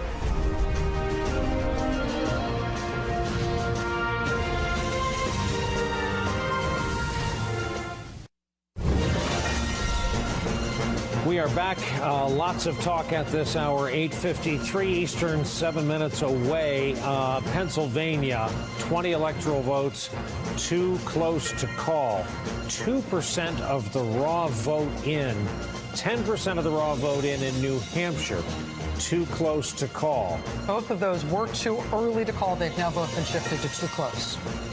And let's come inside and look at the Senate races in both of those states. This is McGinty-Toomey in Pennsylvania. And we have the Burr race. Okay. New Hampshire Senate. Kelly Ayotte, the incumbent. Let's see here. 10% of the race in. Too close to call. Difference separated by 7,000 votes. We've got too close to call there, both in the Pennsylvania Senate race between Pat Toomey and Katie McGinty, and too close to call in the New Hampshire Senate race there between the incumbent Republican Kelly Ayotte and Maggie Hassan. A lot of really tight races, a lot of stuff that isn't called. In terms of the big kahunas at this point that are outstanding, we're keeping an eye on 2 of them in particular. North Carolina, which is listed as too close to call, and Florida, which is listed as too close to call. We want Steve Kornacki to help us with this right now. We got 91% of the vote in Florida, and it is too close to call. 49-48, the percentage between these two. Steve, what are we looking at, and what should we be looking for? Yeah, so we have been trying to find out exactly where is the vote that is left in Florida. So let's look at it this way. Hillary Clinton right now is down in this thing by about, make sure this thing is working, about 116,000 votes. I hope you can read that story. It's so bright. She's down by about 116,000 votes. She's got to make it up. Where is the outstanding vote? Where are the large pockets of outstanding vote? And there is in these 3 sort of Gold Coast counties here, Democratic counties, Miami-Dade, Broward, and Palm Beach. There is outstanding vote. I think that's specifically, or the most of it is in Broward. The question, though, is with a gap of 116,000, can she make that up? Because the other place where you're also seeing outstanding vote here favors Trump, and that is in sort of the panhandle getting out closer towards Pensacola. So gains that Hillary Clinton makes here. When we say there's outstanding vote, we can show you, give you a sense of it. Here's Broward County right now. You can see a lot of the vote is in. There is going to be more to come. Hillary Clinton's winning this thing by 40 points right now. So you can imagine she is going to pick up, it could be 70,000, 80,000 votes, something like that in the vote that still comes in here. Less vote is still to come in Palm Beach and Miami-Dade, but she can make up some of the ground there. The problem for the Clinton campaign, again, when you're looking at a gap of 116,000 votes, you're going to get gains here. You're going to take losses here. We're talking about the surprising strength Trump is showing in these rural areas. I mean, that is the definition of the counties I'm talking about here. So Trump, whatever he loses, the ground he loses here, he will absorb some of that blow up here. Remember, Clinton is going to have to net 116,000 votes to pull this state out right now. We can also quickly take a look at North Carolina. This will be a surprise to me, too, to see if the numbers have updated. They have since the last time I looked at this. So right now, we are looking at a Hillary Clinton lead of 30,000 votes in the state. And again, that is something that's been shrinking. We showed you this earlier. Let's just check in on these two giant counties, and you can see, again, Hillary Clinton's lead here. She's getting at or even slightly above Obama levels. This is Wake County, second largest in the state. This is Mecklenburg. This is the largest in the state. Again, looks like, I think that's just the early vote that's there right now. There's still more to come in from there. So there are some areas of strength for her. But again, these sort of outlying, these rural counties, you're seeing very high turnout. You're seeing very high level of support for Trump. Remember, I showed you one earlier, a tiny rural county where he's running 10 points above Romney. You don't get many votes in that individual county, but you start adding all these small red counties up. They do make a difference. Steve Kornacki for us at the board, looking again at two of those states right now that are too close to call. Right now we've got too close to call: Florida, New Hampshire, Pennsylvania, North Carolina, Virginia, Ohio, Georgia. Too close to call in all of these states that we've been watching all year long, wondering how they were going to come down at the end, and wondering, in fact, if we ought to consider them all toss-up states. Yes, we should have considered them all toss-up states, at least if tonight's calls thus far are anything to go by. Chris Matthews, so many of the analysts this season have talked about the bar for Trump having to equal and better Romney. And sporadically on this map, we're hearing that phrase all night. You know, I'm watching this, and I'm thinking it's almost 9 o'clock Eastern, and who would have thought? I mean, I'm talking about the people you listen to, you talk to, you get in touch with in your world. Yeah. No one thought it was going to be this close at this point. Trump can still win this thing at 9 o'clock tonight, basically. We don't know. If he wins Florida, I always thought Florida was the first stepping stone to North Carolina. That's the stepping stone to either Michigan. We all looked at it the same way. But if he gets on the ladder in Florida, then we have to then all look at North Carolina and then figure that's going to be possible. But he is step by step still in this race tonight. Which I wasn't sure of a couple of days ago, because I think when the Comey thing died down over the weekend, I thought he had lost his big booster rocket, which was the FBI report of 10 to 11 days ago. So I think this is the country is, I say this all through the campaign on Hardball every night. I say, every time nothing's going on for 2 or 3 days, you've heard me say this, it goes back to true north. 50-50. True north. This country's 50-50 left to right. Now, more people, as you said tonight, somebody said tonight, more people are voting for the candidate of their usual political party, despite the candidate, than at any time in history. There are people voting for Hillary because they're going to vote for Hillary because they're Democrats or liberals, progressives, Bernie people. But there are people on the Republican side who are holding their nose. We have a call. You're up. We have a call. Oh, we got poll a break. closings. Yeah, we're going to go outside. 9 o'clock Eastern time. Here are the polls closing, all in gold. There's the list to the right. Let's go outside and begin this thing. Here are the states we are watching at 9 Eastern. It's a long list. Get ready. Michigan, too close to call. Arizona, too early to call, 11 electoral votes. Wisconsin, too early to call. Colorado, too early to call. Texas has been awarded to Donald Trump. Texas stays red, as does Kansas. No wobble there. Sportsman Paradise, Louisiana, 8 electoral votes projected to Donald Trump. Nebraska, projected to Donald Trump. The state of New York, reliably blue, and its 29 electoral votes stays with Hillary Clinton. North Dakota, Trump to go with it. South Dakota, Trump. In the Rockies, Wyoming, 3 electoral votes, Trump. Minnesota, too close to call at this hour. New Mexico, and this was fascinating to see the action out there. Too early, Clinton leading. Let's look at our bar graph and look at the only numbers that really matter tonight, and that is the race to 270. And right now, Donald Trump is leading that 137 to 104. Donald Trump more than halfway there to 270 if he is going to hit 270. So here's what we're looking at in terms of battlegrounds. Florida, too close. Ohio, too close to call. Georgia, one of the early closes, too close to call. North Carolina, a genuine battleground. I'm sorry, Georgia, too close to call. New Hampshire, too close to call. Virginia, too close to call. Missouri, too early to call. And Maine, too early to call. Clinton ahead. Interesting. We've only got about 4% of the vote in Missouri and in Maine. That gives you a hint as to why those are too early to call. But the call is not early. It's close in Pennsylvania, New Hampshire, Florida, North Carolina, Virginia, Ohio, Georgia. A lot of uncertainty right now. And Trump really locking up the traditional red states. The Democratic pipe dream that Texas will someday go purple, if not blue. That pipe dream stays in the pipe for another cycle. There is the red wall. Look at the contiguity, the contiguousness of the Republican support in the Electoral College, all except for that one South Carolina, all connected. That is the red wall of the GOP from north to south and almost from east to west. We're waiting for the Western time zones, obviously. Yeah. Back inside here in the studio, we have a Senate call to make, and we have two people here at the desk who know and work for this guy. John McCain, who had a primary challenge, who will be 86 years old at the end of his new 6-year Senate term, has been reelected to the Senate. Steve Schmidt, Nicole Wallace. Steve, you first.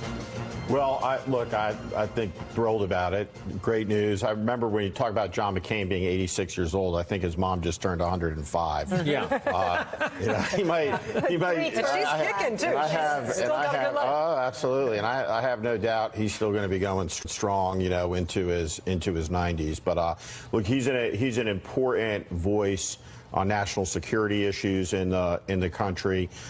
He's someone, when we look at the vileness of this campaign, his life story, his commitment to country, we could use a couple John McCains in the United States Senate. So it's great to see him heading. No matter your definition of hero? Yeah. I mean, that was a remarkable thing. That was last summer, summer 2015, when Donald Trump came out and basically criticized John McCain for having been captured and held prisoner during Vietnam. And John McCain did not respond at the time, and he ultimately held his endorsement for a long time, gave it to Donald Trump. He withdrew it at the end after some concern about some other Trump comments. But McCain refused to make that about himself. He made that a comment that reflect on Donald Trump. He refused to get engaged in that. And I just thought that was a moment that was, I mean, he's had a lot of tests in his life, but what a test for him. And this wasn't the surrender of Singapore. This guy was shot down over the enemy capital. Landed in a lake, and had people come out, swim out, and beat him up. Mm-hmm. John McCain's heroism isn't something for Donald Trump to give or to take away. He endured things that are really, frankly, beyond the comprehension of people to even think about, and he's a true hero of this country. And it's interesting. We thought he'd have a tough race here, but this is a poll closing call for him in Arizona. And we talked about one of the laboratories of the night, how different Senate Republicans were going to deal with the Trump question. John McCain dealt with it interestingly. That even when he came under direct attack from Donald Trump, he, as you said, didn't make it about himself. He kept that endorsement. He was one, like Senator Portman and Senator Ayotte, who withdrew their support after the Access Hollywood tape came out, finding those comments just a bridge too far. And then he announced at his debate, I think we covered it live, right, when he said he would write in his friend Lindsey Graham. So we now have people who have won, with all different approaches to the Trump question. Yeah, Lindsey Graham will be going back to the Senate. Of course, he wasn't up in this cycle. I do believe, correct me if I'm wrong, but I believe that Lindsey Graham announced today that he was voting for Evan McMullin. Yes. For president. So, I mean, there will be, if it is President Trump, he's going to have an interesting relationship with the members of his own party. And I think there are about 6 members of the Never Trump caucus. Mike Lee never endorsed him. Jeff Flake never endorsed him. It looks like Senator Kirk won't be there. But there were a lot of Republicans who never came around. Yeah. You guys want numbers? I want numbers. I have new numbers. Steve Kornacki has new numbers at the board. Steve? Yeah, North Carolina, we've been watching this move all night. And again, remember about an hour ago, we were looking at a 6-point Clinton lead here. Donald Trump now, take a look at the popular vote coming in North Carolina. He has grabbed a lead here of about 7,000 votes in North Carolina. Again, what is happening is a lot of these small counties, these small red counties, are trickling in with big numbers for Donald Trump and big turnout. So he continues to make progress. What's left on the map, and for Democrats in terms of Hillary Clinton trying to erase this deficit. We keep showing you Mecklenburg County, largest in the state. This is Charlotte. What you're looking at here continues to be, this is the early vote. We do not know. We have not yet seen the same day vote. We don't know what size that is exactly. We do know that this county in 2012 went for Barack Obama with 61% of the votes. You're seeing Hillary Clinton get 66 in the early vote. The question is, how much of the same day vote will she get? How many votes will be cast there? Because again, she's now operating as the vote comes in, and you can see it's updated again. She's now operating from a 14,000 vote deficit there. Quickly, I can also show you what is going on in Virginia. The margin, 102,000 votes for Donald Trump. The story here, though, continues to be, we talked about it earlier, those suburbs of Washington, D.C., heavily populated, very Democratic. Let me show you a couple of these and what we can see in terms of the results right now. Take a look at Fairfax. This is sort of the granddaddy of them all up there in Northern Virginia. You have a lead right now for Hillary Clinton of 56,000 votes. I can tell you 4 years ago, the margin here, I could have told you that a minute ago. She can still expect to get she could still get votes out of here, probably about 20,000 more in terms of a margin. So she can collect some.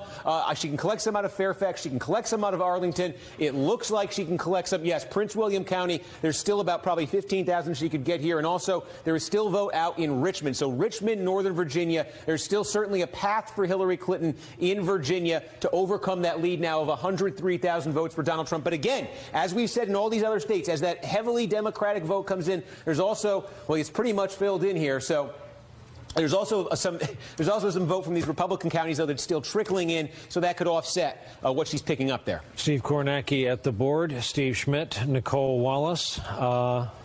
What do you make of it? It's going to be a long night, and I think that you know, some of us, myself included, were harshly critical of his sort of idea about a last-minute path that would include one of those Michigan, Minnesota. But if it turns out that he sweeps these battleground states, that certainly holds the key for him to flip a Michigan or a Minnesota. And Michigan and Minnesota are not too early to call; they're both too close to call right now. Yeah, look, there's no question that they're nervously optimistic at Trump Tower, and you have a lot of sweat on the brow at Clinton campaign headquarters right now. This was not what they were expecting. They were expecting, I think, a pretty early night, but they're looking at leads in these states that are pretty substantial, you know, for Trump, with a lot of vote coming in. Howard Feynman has been talking to the Clinton camp here in New York and let us know that he has some reporting on that front. Howard? Yeah, Brian, earlier today and just a few hours ago, the Clinton people were saying that they expected to win Florida by 5 points. That was the internal talk. That's obviously not happening. And, you know, my role at HuffPost is to cover politics, but also to help run our international editions. We have 16 of them. And around the world, people have been looking at us in America and saying, is this Brexit? Is this Brexit again? That is the British vote that surprised everybody in the establishment in the UK about leaving the EU. And you've got to say, based on what we've seen so far, that this is a gigantic shout from non-global America, non-globalist America, to use that term, of no. They're saying no. And Donald Trump, whether he wins or loses, accurately channeled that anger and that giant shout of no about the global economy, about the knowledge economy, and so forth. And Florida is a way you're seeing it. And the fact that Virginia is as close as it is right now is not a good sign for the Clinton camp.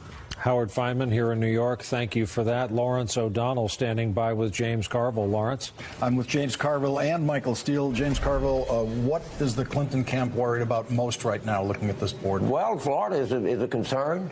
If we lose Virginia, we'll probably lose the election.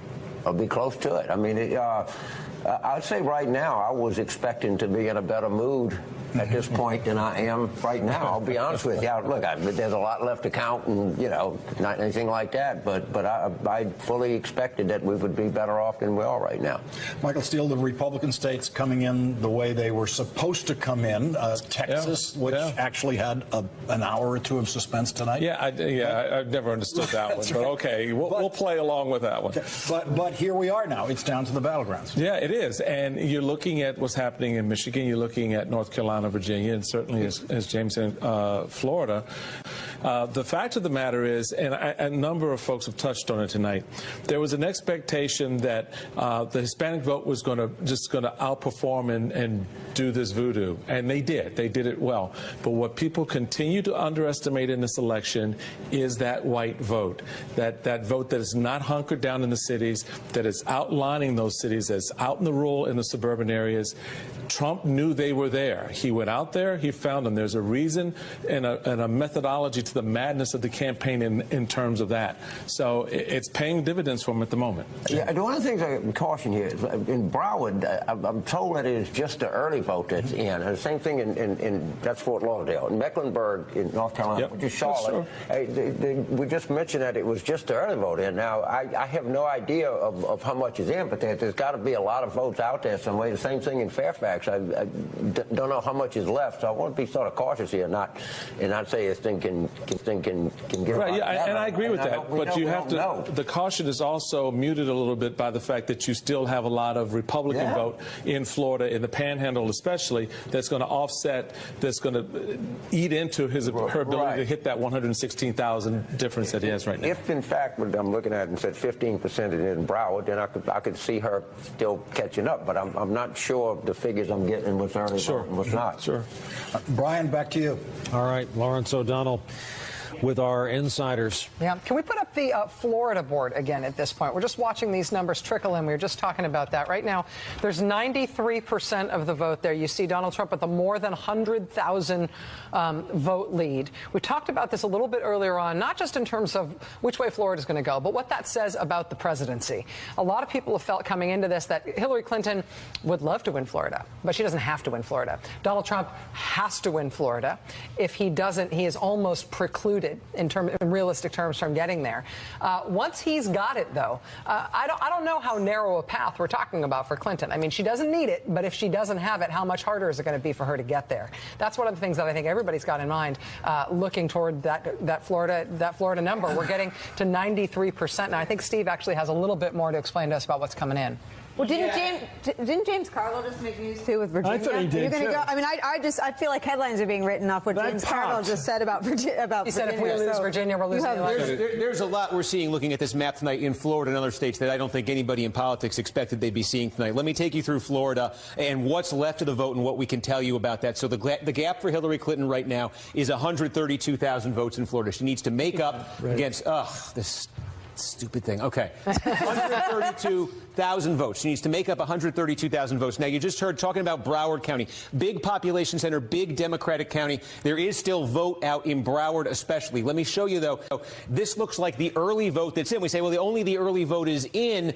Here's the problem, though. The total vote for Democrats, the problem is that the total vote in this county in 2012 was about 750,000. So you can do the math. Yeah, there is same-day vote out, but same-day vote isn't what it used to be. Most of the vote is early vote. Now, we don't know exactly what the turnout's going to be today. They could shatter what they saw in 2012. They could squeeze even more out of it. But you see, most of the vote is in there. So Hillary Clinton clearly running at a clip like that, 69% or so, give or take, is going to make up a lot of ground. There is also, though, outstanding vote in Republican areas. I think, if I'm seeing this right, the biggest area of the state, the biggest Republican area in the state where there's still outstanding vote is right here, Marion County. And you see Donald Trump's over 60% right here. So gains the Democrats make in that same day vote in Broward will be offset partially by gains Donald Trump makes up here. There is still, I think I can show you this right here. Yes, Santa Rosa County, there's also outstanding vote here, it appears. And again, look, Donald Trump's getting 3/4 of the vote there. So he will offset some of the gains Clinton makes in Broward, some of the gains in Palm Beach,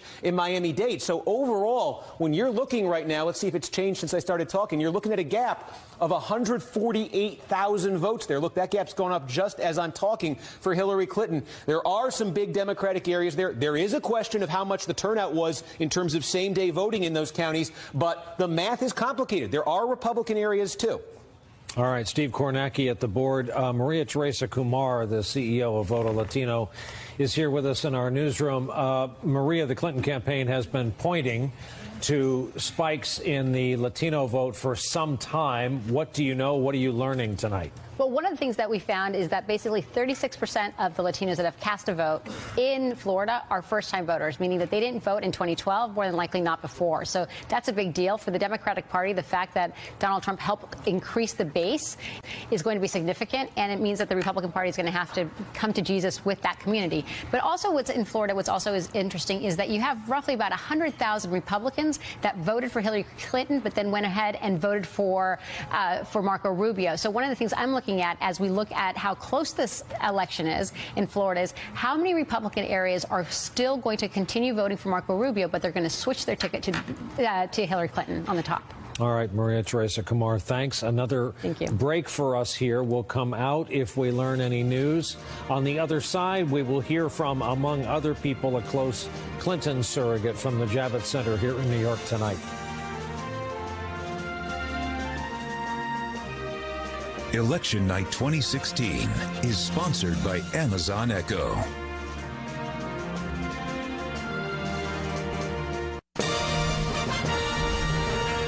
We are back. There is the blue and red on the way to 270 superimposed on our home ice skating rink out back here.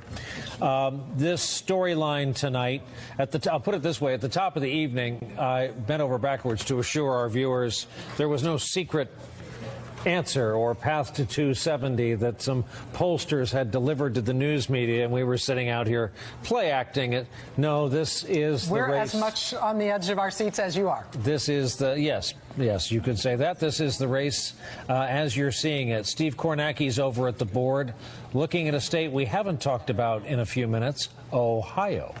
Yeah, let's take a look at Ohio. So again, Donald Trump, if he's able to win some of those other states we're talking about, Ohio then becomes critical for him. It becomes an absolute must-win state. So here's what we can see. Trump right now is leading by about 200,000 votes over Hillary Clinton. The good news for Hillary Clinton, the good news for Democrats, you look at a place like Cuyahoga County. How many times do we talk about this? Cleveland in presidential elections.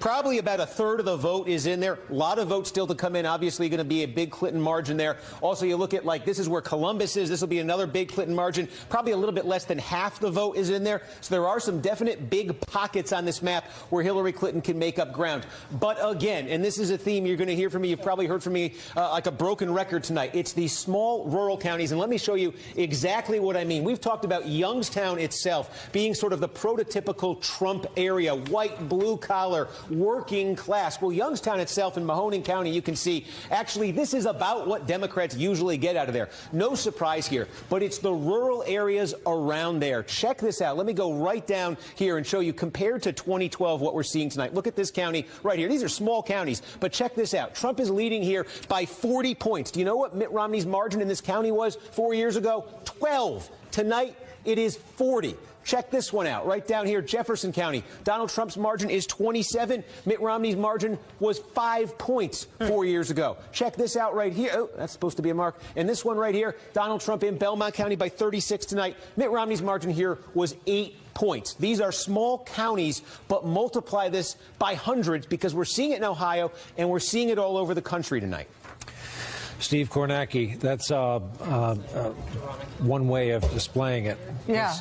Well, I mean, honestly, what's happening right now, big picture, is that there's nothing that Donald Trump has won that was on the Clinton map of expectations. There's no state that everybody assumed and the Clinton campaign assumed would be theirs that has now gone to Donald Trump. What's happened is in Ohio, as Steve was just explaining, in Virginia, in Florida, in New Hampshire, in Michigan, in Minnesota, in North Carolina, and all of these places that the Clinton campaign is planning to win or hoping to win or trying really hard to win, it's too close to call. The reds are redder.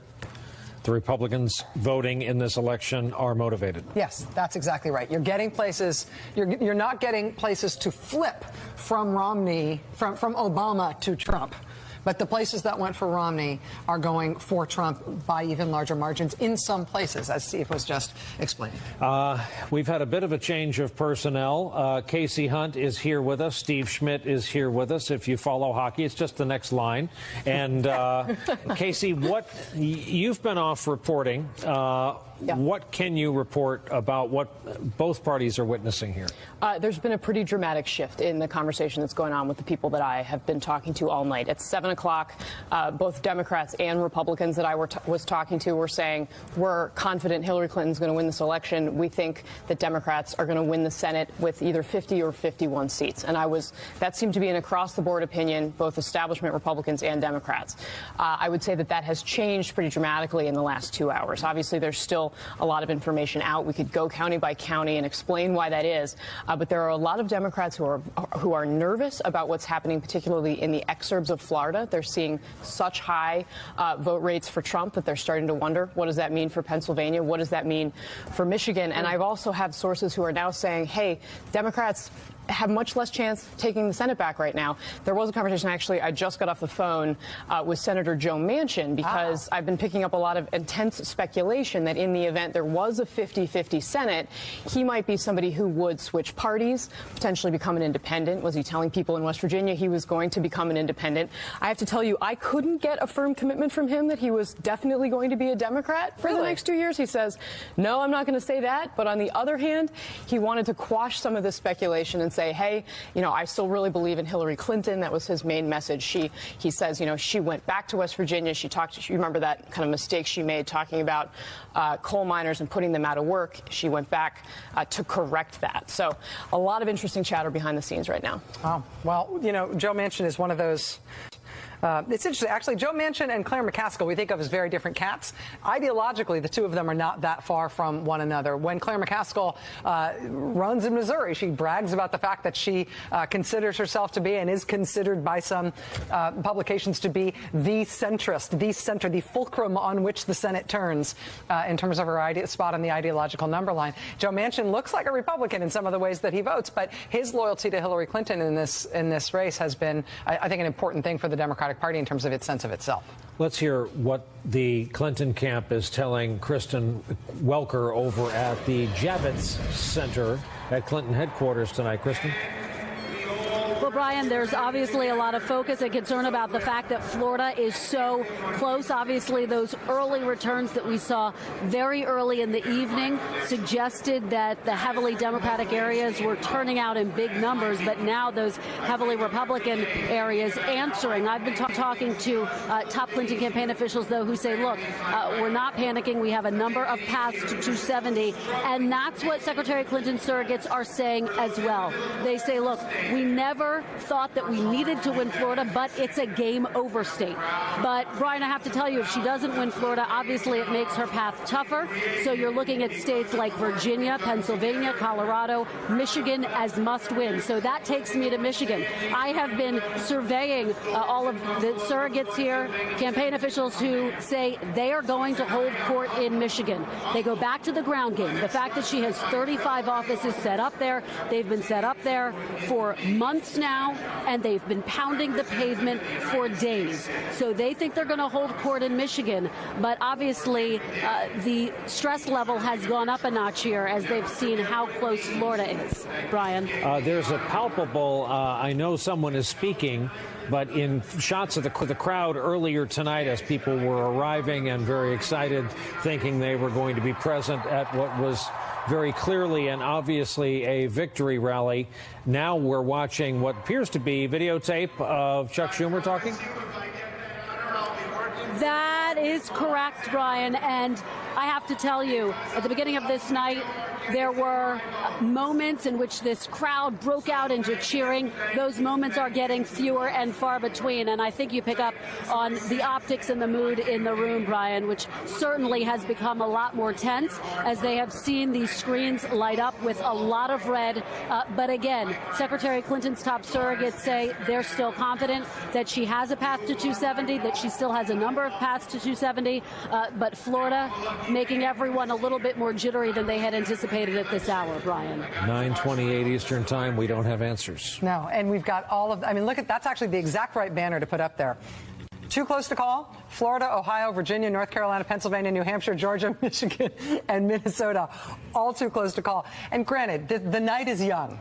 a lot is going to happen. A lot of those states are going to get resolved. But in Florida, we got 94% of the vote in, and it's still too close to call. North Carolina, 3/4 of the vote is in. Virginia, more than 3/4 of the vote is in, and these are all still close. So, I mean, obviously, this is going to be down to the wire in a lot of these places. Chris? It's an uneven situation because we would have expected Georgia, if this was going to be a good night for Trump, to have gotten Georgia a long time ago tonight. So that's a question there. So he's not strong across the board, I don't think. But, you know, I've been saying Pennsylvania is the firewall.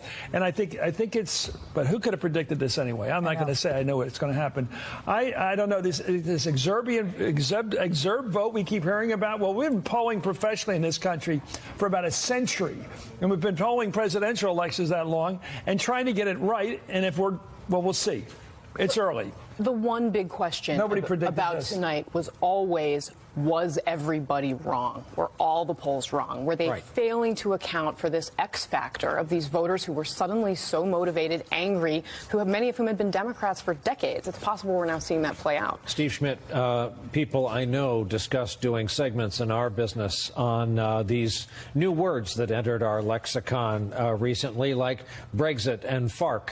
And you'd hear these words at a Trump event, and that was the context. Look, this is the second of 4 really consequential global elections with big implications. The next will be the French presidential, the German chancellor's race. This phenomenon is playing out across the whole of the Western democracies, fueled by a collapse of trust in institutions. And we look at these results early on tonight. Politics is an expectations game, and no one had the expectation that we would be sitting here looking at the margins, Donald Trump vastly overperforming expectations of where this would be at this hour tonight. This is much closer than Democrats were saying, and you have to be worried tonight if you're a Democrat who was saying earlier that Donald Trump is going to lose Florida by 5 points. You're obviously seeing this surge of rural vote in the state, and that vote, if it surges in Ohio, if it surges in Pennsylvania, if it surges in Michigan, is going to become a very, very long night for the Clinton campaign. It's also an interesting diagnostic moment for the professional nature of politics. I mean, Hillary Clinton has outspent Donald Trump in terms of ads. She has out-organized him in terms of field offices. Her ground game is not only vastly bigger, it's vastly more intense. It's better integrated with the Democratic Party. Trump has done all of these things either not at all or in a new way or handing it off to the Republican Party in a way that a lot of people thought, well, when rubber meets the road, he just won't be able to execute. And he also made it through the Republican primary process, spending 5 cents on ads and beating 17 other candidates. So, I mean, he may be showing that again tonight. They're tied. Trips to Florida over the course of this campaign, 25. We're going to take a break. The same warnings if something happens, if one of these states flips and we are able to make a call, we'll come flying out of the break. Otherwise, we'll be back right after this.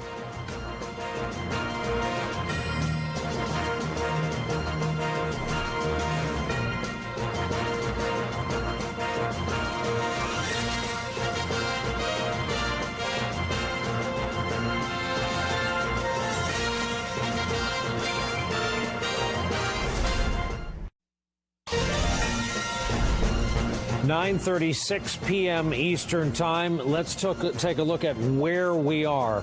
The following states we have as too close to call, starting with Florida, a razor's edge race there. Pennsylvania, too close to call, 20 electoral votes. Ohio, too close to call. Georgia, too close to call. Michigan, too close to call. North Carolina, too close to call. Virginia, too close to call. Minnesota, too close to call. New Hampshire, too close to call.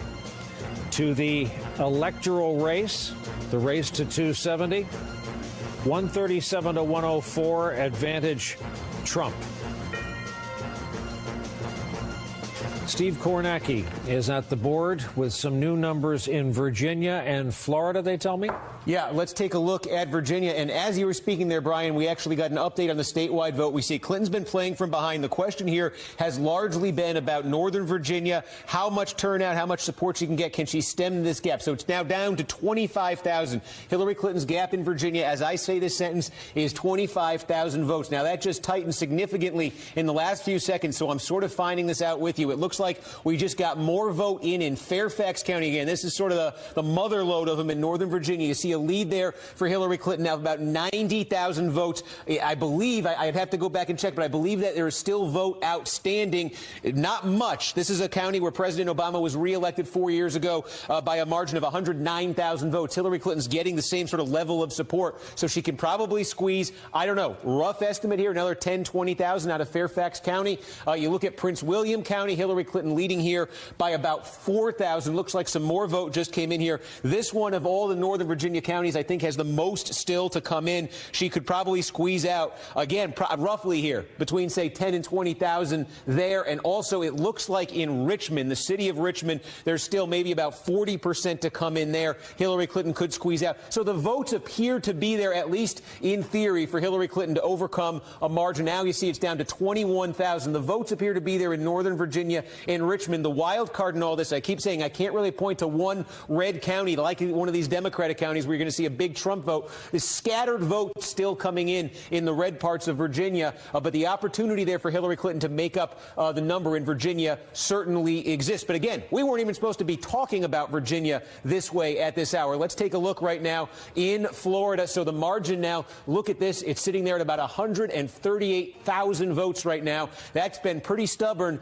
from the Democrat standpoint. They've got a lot still to make up. You can see Broward, again, I told you, we're still sort of in the dark here about how much is left. The turnout, the total turnout here in 2012 was 750. You add that together, and you're pretty much at 750,000 right now. So I'm not sure how much the Democrats can squeeze out of Broward, out of Palm Beach, out of Miami-Dade. You're getting close to your 2012 levels. Again, still looks like this might be in now. Still looks like, I think, some Republican vote to come in Santa Rosa here, sort of in the peninsula. That's a lot of ground for Hillary Clinton to make up here with what we're looking at. Steve Kornacki at the board with Virginia and Florida. We have a photograph tweeted out on the account of Ivanka Trump. This is the experience of watching the returns at Trump Tower in Midtown Manhattan tonight before they go over to the New York Hilton. Nobody goes nowhere until we figure out just what it is we're marking this evening. But you see the assorted Trumps and Pences. And pensive, I guess, would describe. I desperately want to know what Mike Pence is looking at. I gotta say, because I know what everybody else is looking at, but Mike Pence sees something else. It is evocative of the Situation Room the night they got bin Laden, only for an entirely different subject matter, but the concentration and on people's faces. I see a winner in that group. I see Mike Pence. Yeah. He won both the Senate race and the presidential electoral votes in his state of Indiana, and this is going to be a competitive race for president. He jumped on this horse when it didn't look too good, and this is going to be a competitive race for president. He's going to look like a smart Paul. Let's go to Chris Hayes right now, who's at our breaking news desk, keeping an eye basically on the globe tonight in terms of what else is going on. Chris? Rachel, we've seen throughout the campaign when Trump's chances have increased, they've tended to send some panic through markets, and right now, as this night has developed in a highly uncertain fashion, global markets are roiling quite a bit. We have Ron and Sana, I believe, on the line from CNBC, with Dow futures trading down about 500 points. Ron, can you give me the roundup of how global markets are moving as the entire world watches these returns come in? Well, Chris, this is going to be the fear of Brexit Part 2, as was discussed earlier in the program. A surprising result from tonight's vote would unwind the gains that we saw on Wall Street in just the last 2 days. The Dow gained almost 400 points, rebounding after a 9-day loss, which was the longest loss the market had suffered since 1980. And this rebound on Monday and Tuesday came after Jim Comey had backed away from the email investigation. The market effectively today and yesterday pricing in a Hillary Clinton victory.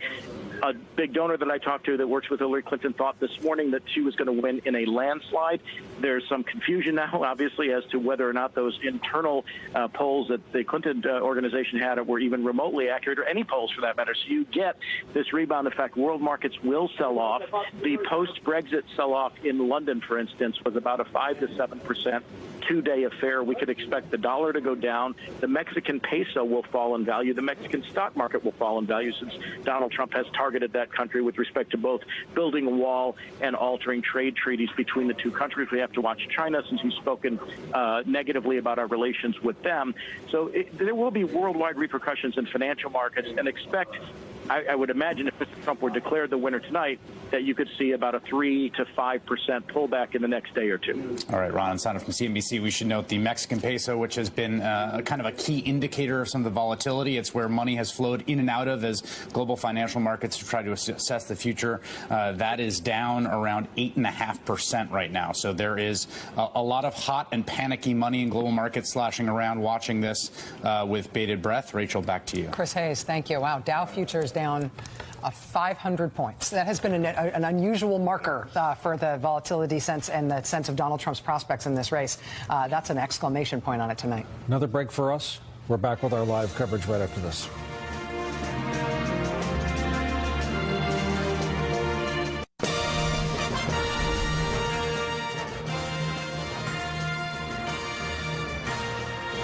(9:46 p.m.) No one has the advantage of information tonight. No one has an inside read, a private poll.